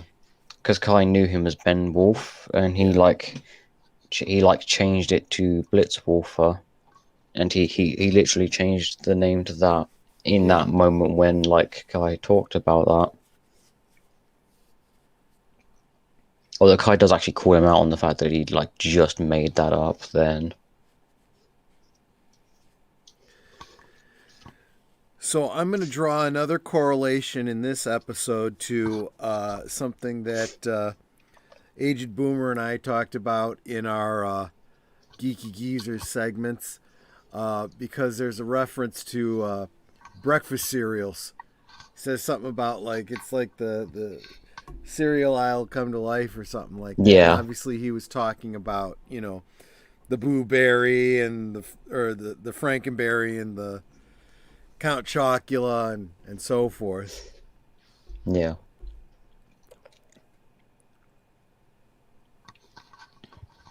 Never actually had those before.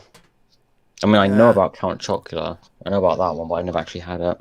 Yeah, they're not. I've never been a big one for sugary breakfast cereals myself, so. Yeah. Yeah, I eat Jaws themed cereal. Mm. Yeah, they're being sold at like B&M. Actually, they're also B&M are also selling Back to the Future themed cereal as well. I don't know if that's like a branded thing or if it's specifically the store created thing. I had actually, because I've obviously been following all of the Ghostbuster themed merchandise for the past year or so, and I had heard that some foreign markets were coming out with a breakfast cereal. I have not seen them here in the States, although Ghostbusters News, a YouTuber up in Canada, was able to get a hold of some. Yeah.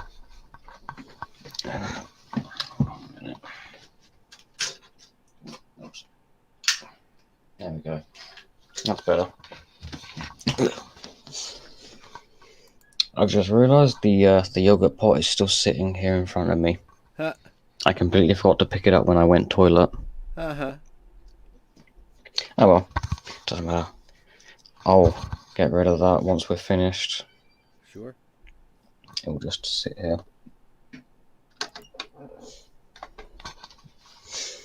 Yeah, what was I going to say?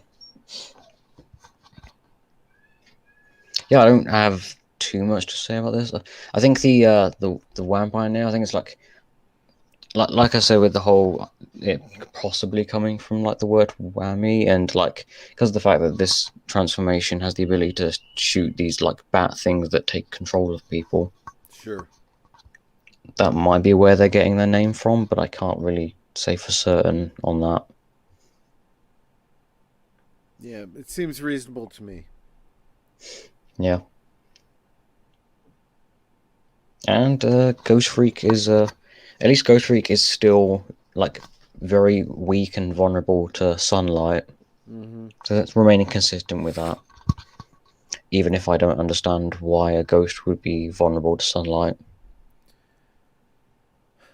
Um, I, well, I've got some theories. I mean, ghosts are often referred to as shades, right? Yeah. They, if you cast light on them, they become uh, impossible to see because they're already, mostly transparent. Um, Yeah. you know, I mean, and just like mist in the morning when the sun comes up, causes it to evaporate. I'm sure there's got to be a correlation there with the ghosts. So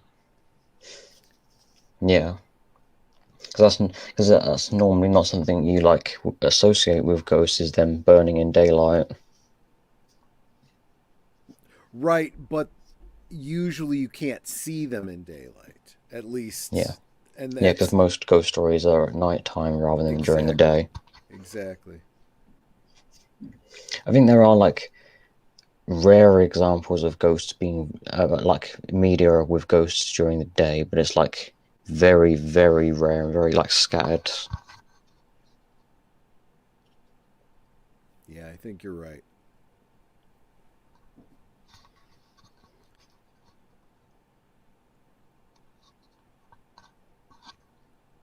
Also, I'm not really sure what to say about like Ghost Freak's new design because it's kind of weird seeing him with his head the right way around Yeah, because I'm used to his like very creepy appearance of him having an upside down skull head, yeah,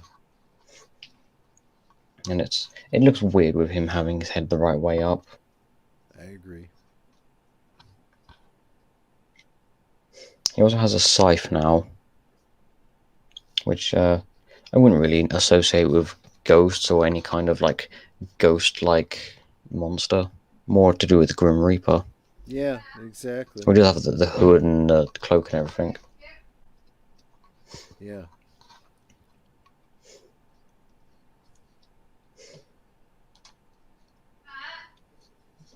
Hold on. Yep.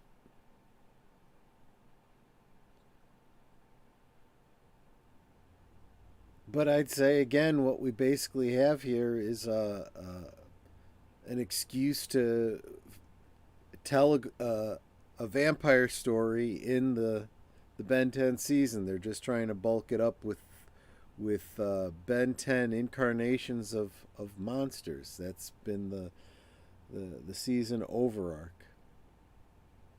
There you go. I honestly don't have that much more to say about it. At least this episode.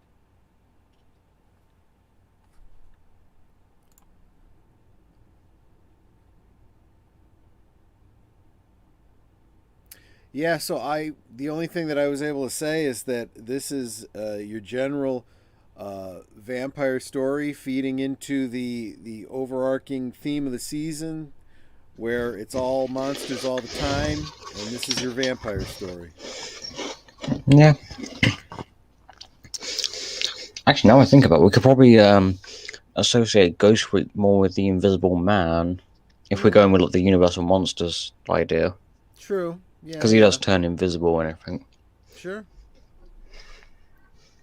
Obviously, he doesn't look like the Invisible Man, but I suppose his original form did kind of have like a wrapping, did kind of have like a wrapping, what it was, kind of a skin texture over him, and it would kind of have the texture of like wrappings. Sure, sure. Yep. Yeah, it's really not much else to say about that episode. Nope. And then we get into what I feel is like a 2-part arc that leads into the end of the season. Yeah. Yeah, this is definitely a 2-parter. Yeah. Even if it's not actually titled as like a 2-part, Right. but it essentially is.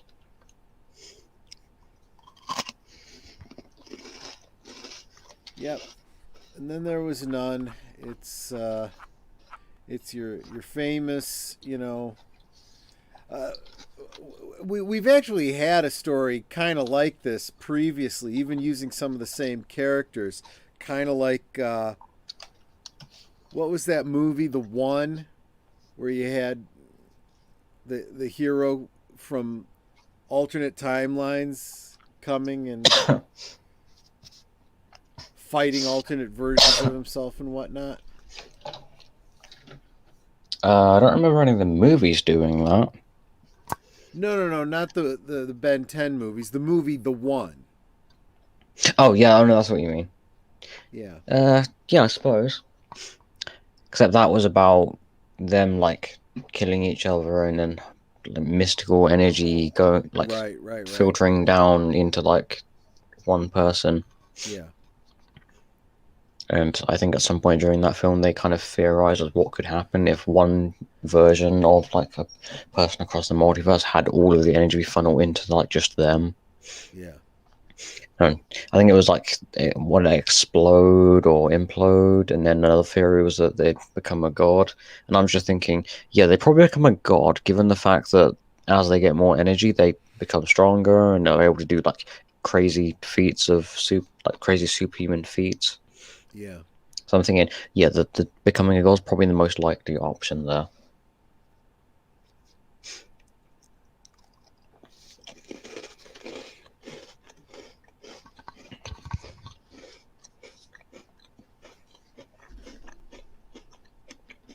Yep. So this episode is And Then There Was None, or that And Then There Were None. Yep. Which is a play on the title of the first episode of the original show. Because that was called And Then There Was Ben. No, not Ben. And Then There Was 10. I mean. Then there was yeah. Yes, it's the next episode that's called And Then There Was Ben. Then there was Ben. Exactly. Yeah, I mean it's fitting that these two episodes kind of have the title reminiscent of the first episode of the original show, because these episodes do kind of revisit that moment, and that moment is very important to what's going on. So this episode actually starts in a different universe, following a different Ben, and I don't think they call him this in the show, but I think most people who've watched the show just refer to him as No Watch Ben. And the No Watch Ben dimension is basically where the Omnitrix doesn't exist, and Ben didn't get it, so we're just following a 16-year-old Ben who never had the Omnitrix and didn't even know it existed.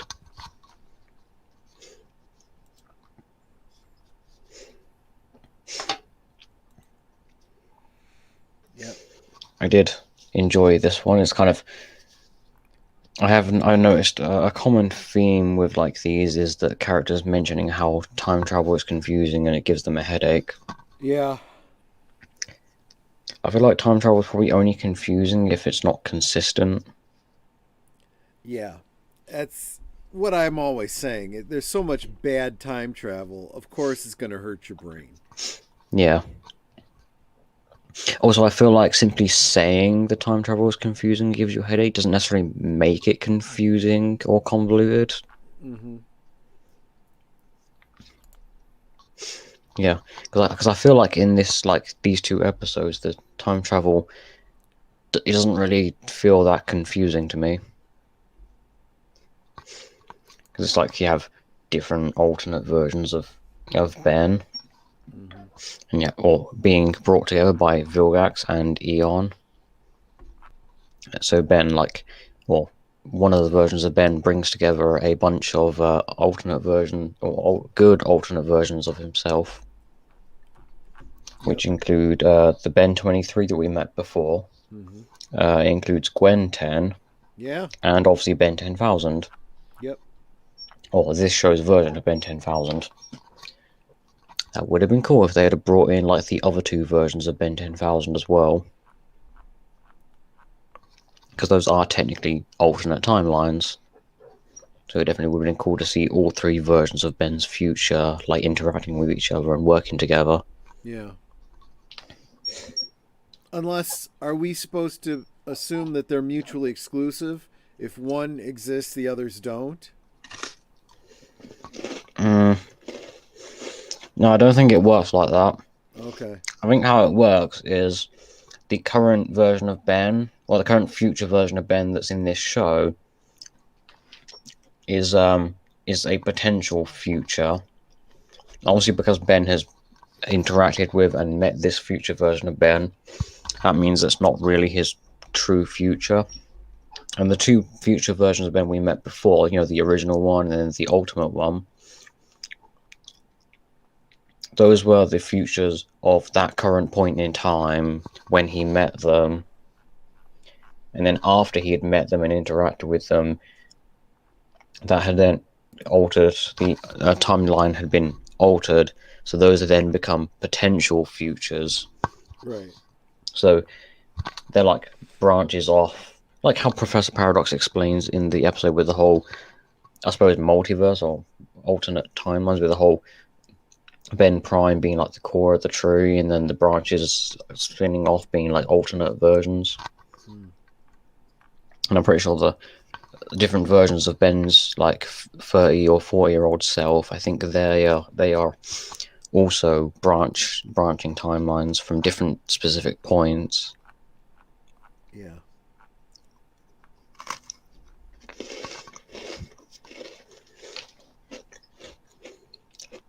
I also feel the need to point out that Gwen 10 is not the same Gwen 10 from the original series.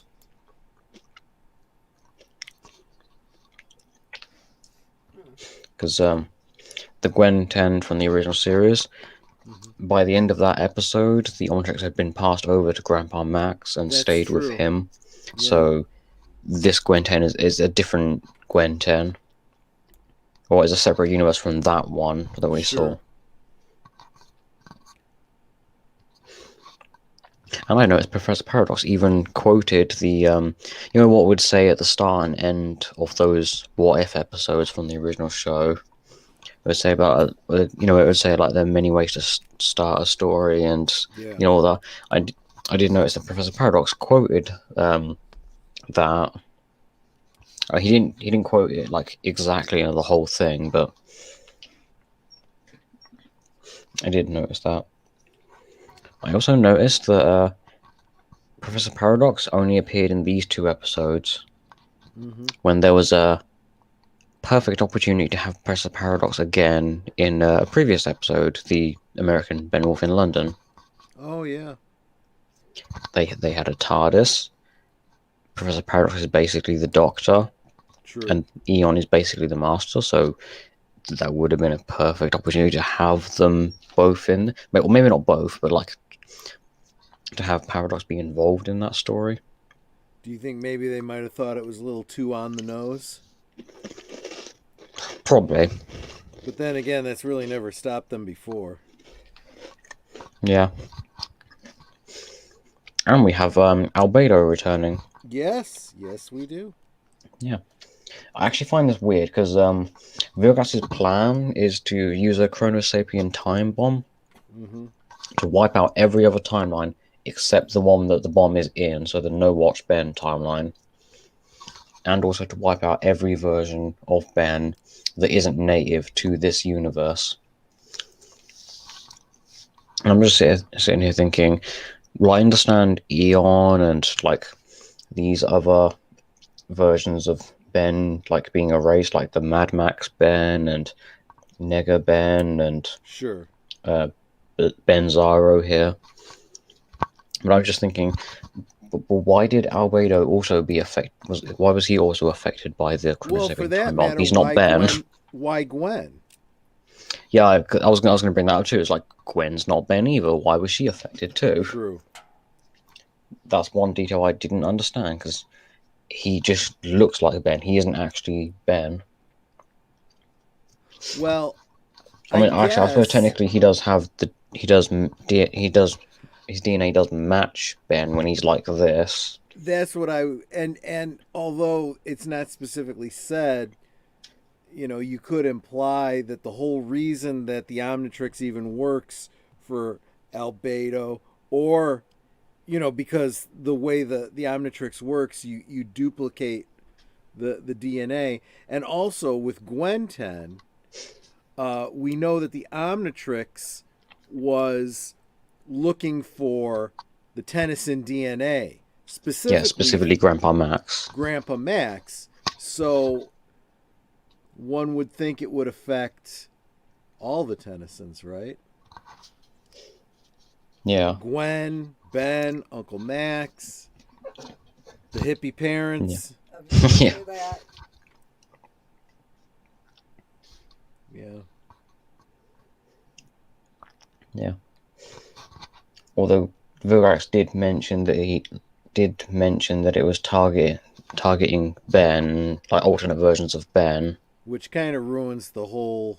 Yeah. If he just said just anyone, like anyone who's a part of the Tennyson family or bloodline or something like that, maybe that would have kind of excused the fact that the blast affected Gwen 10 as well as the other Bens. And you can't even say it's anyone who's connected to the Omnitrix throughout the Omniverse, because you have the one Ben that doesn't have an Omnitrix. Although the bomb was designed was set not to blow up the universe that it's currently, the No Watch Ben universe that it's currently in. That's a good point. So they could have used that. It's connected to the Omnitrix and not to specifically to Ben himself.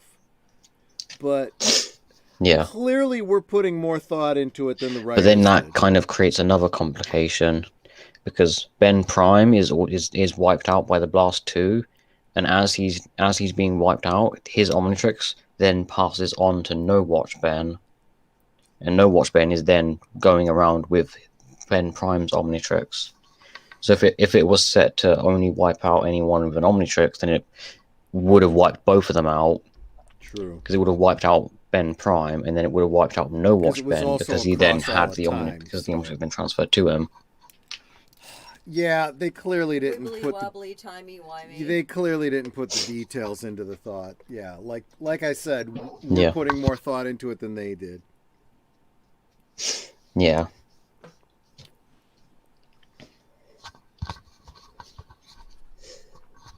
And of course, Eon should probably at this point learn not to trust someone like Vilgax.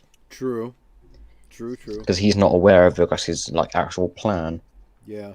And when he hears what he's planning to do, he's like, "Wait, I'm an alternate timeline version of Ben that's not native to this universe." Exactly.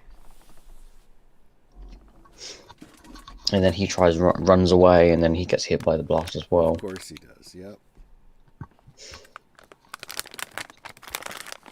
Although we do have Ben, or No Watch Ben, with Ben Prime's Omnitrix, then be taken away by Professor Paradox. Mm-hmm. Or by the end of the episode, Ben has been taken to this limbo dimension, or they don't really go into too much detail of what the place is. I think Professor Paradox just says that it doesn't exist in the normal time or something like that. Mm-hmm. And then the next episode basically picks up right where that first episode left off, and showing us No Watch Ben going around to different universes and recruiting other alternate versions of himself to help.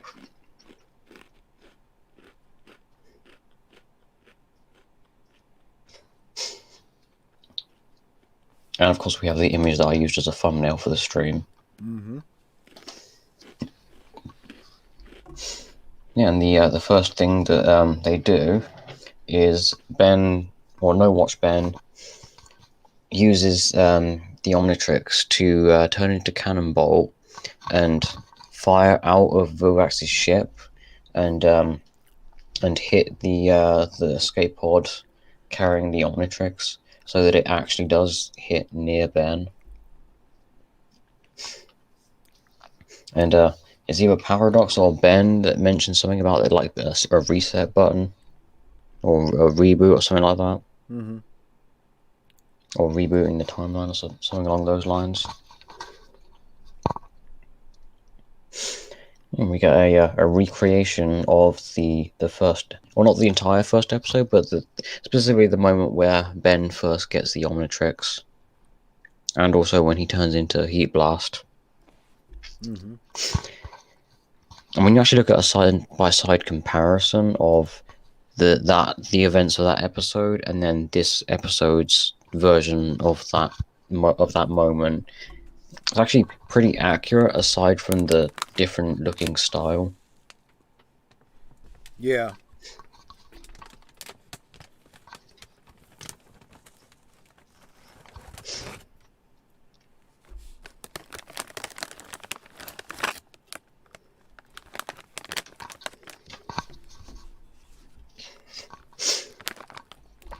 Actually, when I actually look at it, incomplete with both episodes, the time travel does sort of loop back around and connect back up.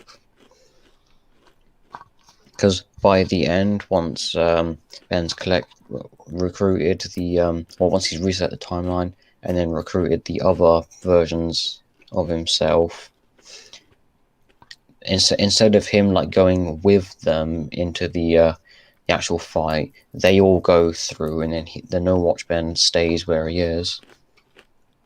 Like at first he's confused, he's like, "Hey, did they leave me behind?" And then Paradox like comes back to him and explains that they couldn't have two versions of the same Ben at the same point in time.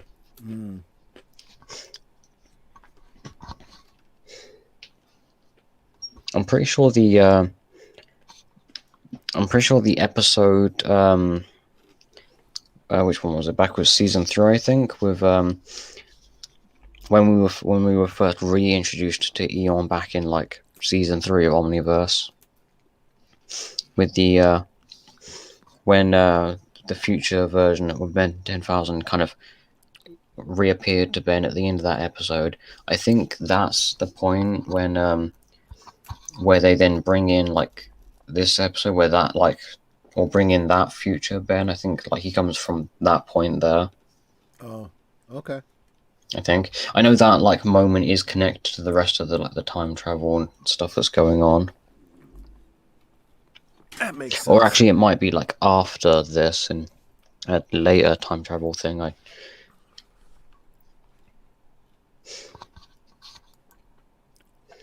Isn't that a good way to test if time travel works? Is if you can reorder the events into like their actual chronological order and have them still make sense. Well, you should be able to look at it from every direction and it makes sense. But yes, you're absolutely right. I'm curious if anyone's actually done that, if anyone's actually taken the time travel element or time travel story related stuff from this show and put them in the chronological order and see if they still work. Yeah, don't know.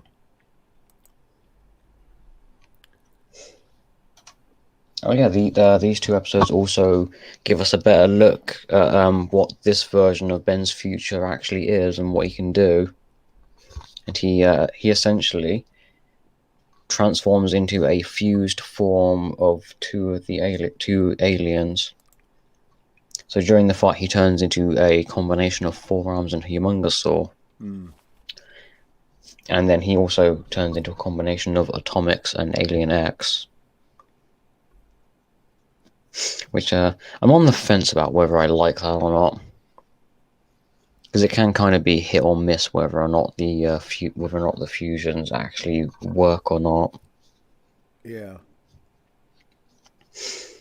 And of course, the whole idea of Ben turning into a fused alien of like two of his different aliens, did start with the original series. Back from like Dr. Animo and the Mutant Ray. That episode. Sure. Although in that episode, that wasn't intentional. That was Ben just accidentally breaking the Omnitrix. Right. And then from that spawned like fan art of people like drawing their favorite aliens merged as one, and also had the was it like a code like on the back of the cards for that came with the toys. You could put into this thing on like a Ben 10 website that would then give you a combination of the two aliens that you type in the codes for. Oh, interesting. I think on the Ben 10 wiki it has all those combinations, those like possible combinations that you could get by doing that. I think. Wow. Do we have anything else to say about this No. episode or this final episode? Nope. It seems pretty straightforward. I mean, Okay, then. I take that back. I mean, you know what I mean. The overall storyline was pretty straightforward, but Yeah. the time travel of it was absolutely not. Yeah. I completely forgot. Okay, I will stop sharing for a moment, and I shall let's see if I can find the fused aliens thing. Mm-hmm.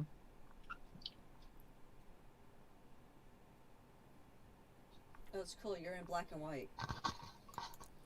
Yeah. There's no color. You're all black and white. It's kind of cool. Retro. I think it's related to because it's specifically it was done for the toys released in the original series. I don't think they did that for the Alien Force or any of the other toys.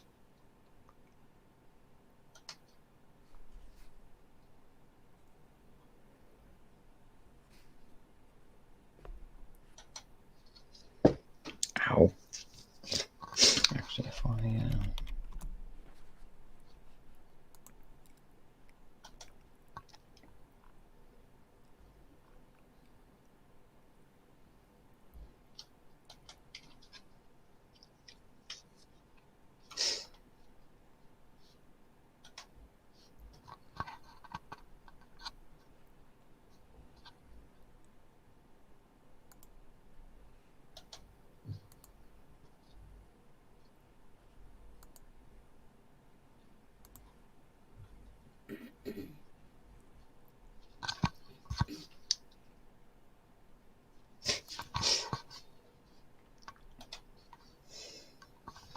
And I keep seeing adverts popping up for the Guardians of the Galaxy game.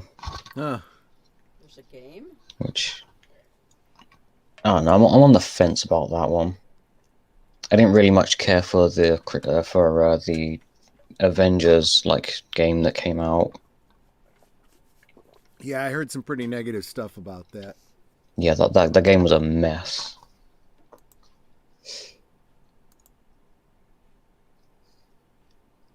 I don't know. For me personally, it's always the visual design of the characters that gets my attention, or that's probably the first thing I end up forming an opinion on. Is specifically the way the characters look. Mm-hmm. More often than not, when it comes to adaptations, they normally tend to just try to make the costumes look as realistic as possible and that sort of thing. Yeah. And that ends up resulting in the costumes not having much color, and also sometimes not even resembling the comic book costumes that much. And of course, you always have to have a scene where the character picks up a comic book of the character they're playing and then dismiss it and just dismiss it and go, oh yeah, it's just child stuff, and sort of do that, which really bugs me every time they do that. like 90% of the superhero movies that have come out do that sort of thing. Mm-hmm. It happened in Blade 3, where he picked up a Blade comic and dismissed it. Happened in the first Hellboy movie. Although that one didn't pick up an actual Hellboy comic, but rather picked up a comic or a fictional Hellboy comic that looks more like a Jack Kirby comic. Where is this?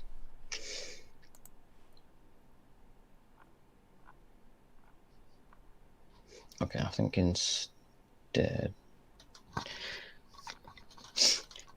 I'm not finding it here, so I think instead if I just go to Google and type in like fusion or alien fusions or something like that, I should come up.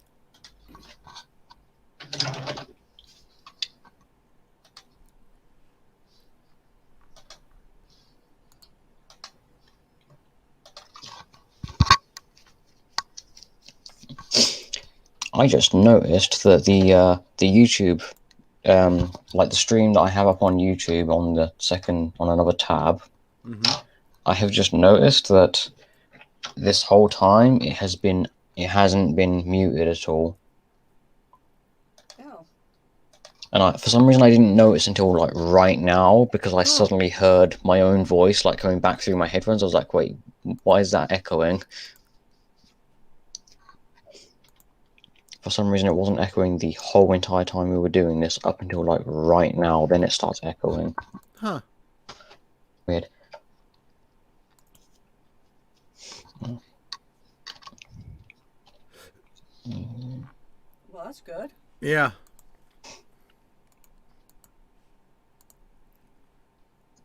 Small blessings, I guess. Yeah.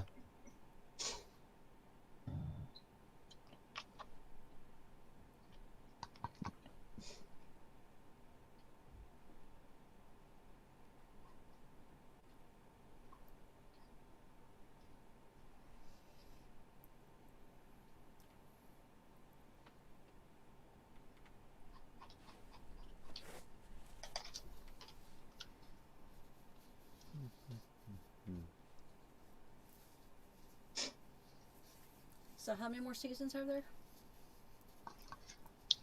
Wait, can you say that again? You went a bit quiet. How many more seasons are there?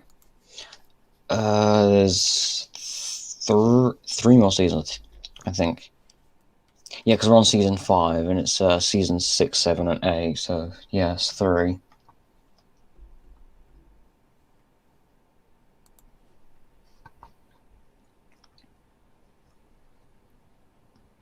Okay. Apparently, Google is not as helpful as I was hoping it would be. Because I'm finding some, like 1 or 2 images that are of like the fused like web browser thing, whatever it was that was available, but then I'm also finding like fused aliens, but it's like fan art of like different fused aliens.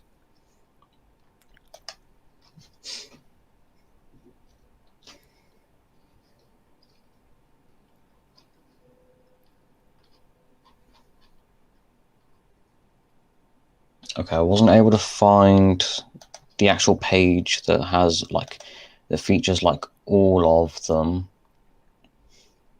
Yeah, I'll just go entire screen. It doesn't really matter. I'm not gonna be honest. So basically, this is what you would find if you had a 4-arms toy and a heat blast toy, and you had the code like on the card for both of them, and you type that code into like the web browser, whatever it was called, but you type both codes in, and then it would give you like an image like this. Sure, that makes sense. And is this going to show like other ones, or is it? Yeah, this. Okay, that's what it is. Basically, that on the web browser. So basically, and I think it gives you a different one depending on which way around you have them. So if you had Upchuck over here and Wildvine over here, it will give you a slightly different design.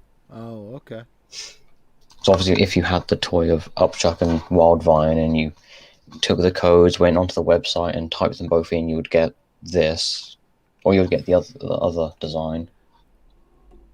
No, that's an image from the show. That is also an image from the show.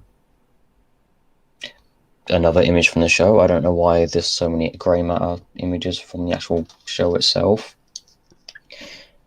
Once again, grey matter. I'm pretty sure all these images are from one episode. Yeah. That one in the diner. Yeah, the one where he's stuck as grey matter. Yep. Same episode. Same episode. Yep. Image of Alien X. And something related to Dragon Ball Z on the side there. I don't know if that's advertising this show itself or some sort of game. Horrendous fan art. It is pretty bad. Well, it could have been drawn by a little kid too. In paint. Yeah. I'm pretty sure I have fan art that I drawed from when I was like, what, 10 or 11 years old? Yeah. That probably looks... Well, it doesn't... Kind of looks a bit warped, but definitely looks better than what that did.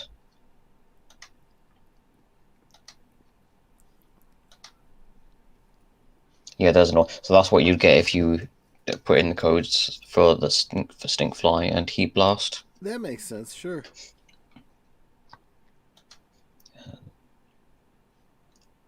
That's either the design from the show itself, from the actual episode where they feud, or this might... Actually, I think the browser thing itself might have actually just used that design from the show. Is that Stinkfly in forearms? Yes. Okay. Because Ben actually turned into this in the actual episode. Right. The Dr. Animal episode. So I think what the browser did, they probably just, instead of coming up with a design, their own like design for what Stinkfly and forearms would look like, they just went, hey, the show's done it for us, let's just include that. Yeah. And then an image from Dragon Ball Z. Dragon Ball Z. Sure, why not? Yeah. I don't remember adult Which Gohan two wearing... aliens do you have to mash together to get them?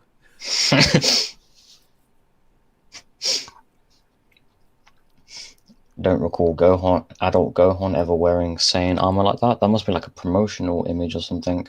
Could be. Okay, and then there's that image that was on the side again. Right. And that's... Actually, that looks like... This one of Vegeta is taken from the show. This one looks like it's taken from one of the games. Because like the quality of the image of these two images doesn't look right. Sure. Because that looks like it's a CG model, and this one looks like it's an actual cell animation from the show. Yeah. And then there's... I'm pretty sure that's a promotional image for the Race Against Time movie. Probably, yeah. I remember seeing this before. Yeah, and then that's just an image of the actual... Sure. From the first season. That's also another promotional image. Oh wow, that's an image of the show, or like of some kind of like... Literally a screen capture. I can see the phone in the image that they used to take this picture. Yep. And I can see the wires in the background of like the room. Yep. Like right there. And the picture on somebody's wall. Oh, there's another one. Yep. That's all that. I mean, I would say that's Photoshop because obviously 10-year-old Ben never wore that jacket. That's an Alien Force jacket. Uh-huh. But the quality of it and the fact that we can see the phone in the image and also, I don't know, stuffed animal hanging on the wall there. Yeah. That tells me that this image was like someone put their phone, faced it towards the screen, then took a picture of it. Yep. I'm going to assume that this is a Photoshop and then someone took a picture of the Photoshop with their phone. I think you're right. Because I highly doubt that's an actual image from the show, because I don't recall that Ben ever wearing that in this show. There's another Photoshop. That looks like... It's Julie. I was gonna say, is this race swapped Ben 10 or something? Yeah, I think that's someone's photoshopped fan art of like 10-year-old Ben and a 10-year-old Julie. I guess. And they both look Indian. Yeah. Yeah. I mean, they are like, they're not really taking into account whether or not like a character would be wearing the exact same outfit when they're like 10. I highly doubt Julie wears this outfit just her entire life. Yeah. They all have the same outfits multiple times in their closets. Yeah. Oh, there's another promotional image. Probably for one of the browser games, maybe. Yeah, maybe. Okay, yeah, that's Okay. yeah, this is what I'm talking about with the whole some of the fan art, like that one, and well, that one been like Way Big and Raph, Sure. Brainstorm, and and Jury Rig. Yeah, these are like some of these are fan art. One or two of them are probably the browser based thing. Sure. Okay, there's one of Raph and Forearms.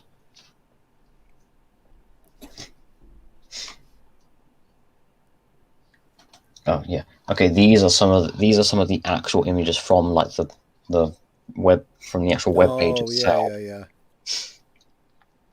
Like you have a couple of different aliens merged with Forearms. Mm-hmm. Wildmer Diamond Head, Heat Blast, Upgrade. That one of Diamond Head and Accelerate. Some of these look really cool, and then some of them look really weird. Yeah. Okay, and enough of this like tangent that we're on. All right. So that was the season. Yep, that was Ben 10 Omniverse Season 5, and we will The monster season. Yep, Galactic Monsters, the pseudo Halloween season. Yep. Even though it's not Halloween anymore. Nope. Although I'm pretty sure it was Halloween when we were watching the episodes. Very possibly. Yeah. All right. So yeah, kind of works. So we picked this up again, and I'm looking at 2 weeks, and I'm seeing let's see, the 21st. Yeah. Oh, whoa! I just noticed something. A wild werewolf has appeared. Ah, yeah. Well, this would be the season for it. Hey, Wolfie. Yeah. Has Wolfie finally decided to give Omniverse a try, or is he just here to hear what we have to say? He's being supportive. Yeah.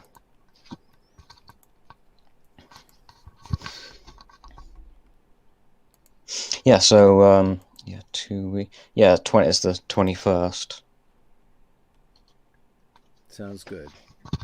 Yes, that's the 21st. And, I don't have to worry about, like, setting up the streams because I already created all the thumbnails and set up literally every stream until the end of Omniverse. Cool. Yeah, they're already pre-made and set up. And I already set them up for their specific, like, week, like when we're actually like doing those streams. Perfect. Now, obviously, if something comes up that complicates it, it's far enough ahead that I can edit when those streams actually happen. Sure. You don't have to worry about that. I have also made thumbnails for the stream that we're going to do in between the end, like when we actually finish Omniverse, before we move over to Transformers. I've set up some thumbnails, or potential thumbnails, for whatever stream we do, like in the middle. Because there's don't worry, Wolf, I'm not going to force you to like or watch Omniverse. Is that why you came in at the end? Yeah. Yeah. I mean, technically, he's not watching Omniverse if he's here watching us talk about it. True. Yeah, He but came in at the end. yeah, I'm going to assume he came in at the end because he couldn't be here for the rest of the stream. Yeah. You missed a spider, Wolfie. He was tiny and he was on screen for a couple minutes. Although he's gone now. Yeah. Actually, I'll talk more about like the potential like next thing after that. I'll end the stream first, and we'll talk about that like while we're not live. Sure. And for those of you who missed it, Big Al wasn't able to do his Willy Wonka rewatch last night because of computer issues. So we're going to try again this Saturday. So instead of it being my channel of Back to the Future, it's going to be a second attempt at Willy Wonka. But if he is still having computer issues, then we will do Back to the Future. So just stay tuned for the announcements. Yep. Okay, there it is. He just woke up, getting ready for work. Okay. I was under the impression that he was probably at work already, but no, apparently he's getting ready for work now. Yep, matinees are just about to begin here, so. Okay. Yeah, so I'll end the stream now. Let the Matrix light your darkest hour till all are one.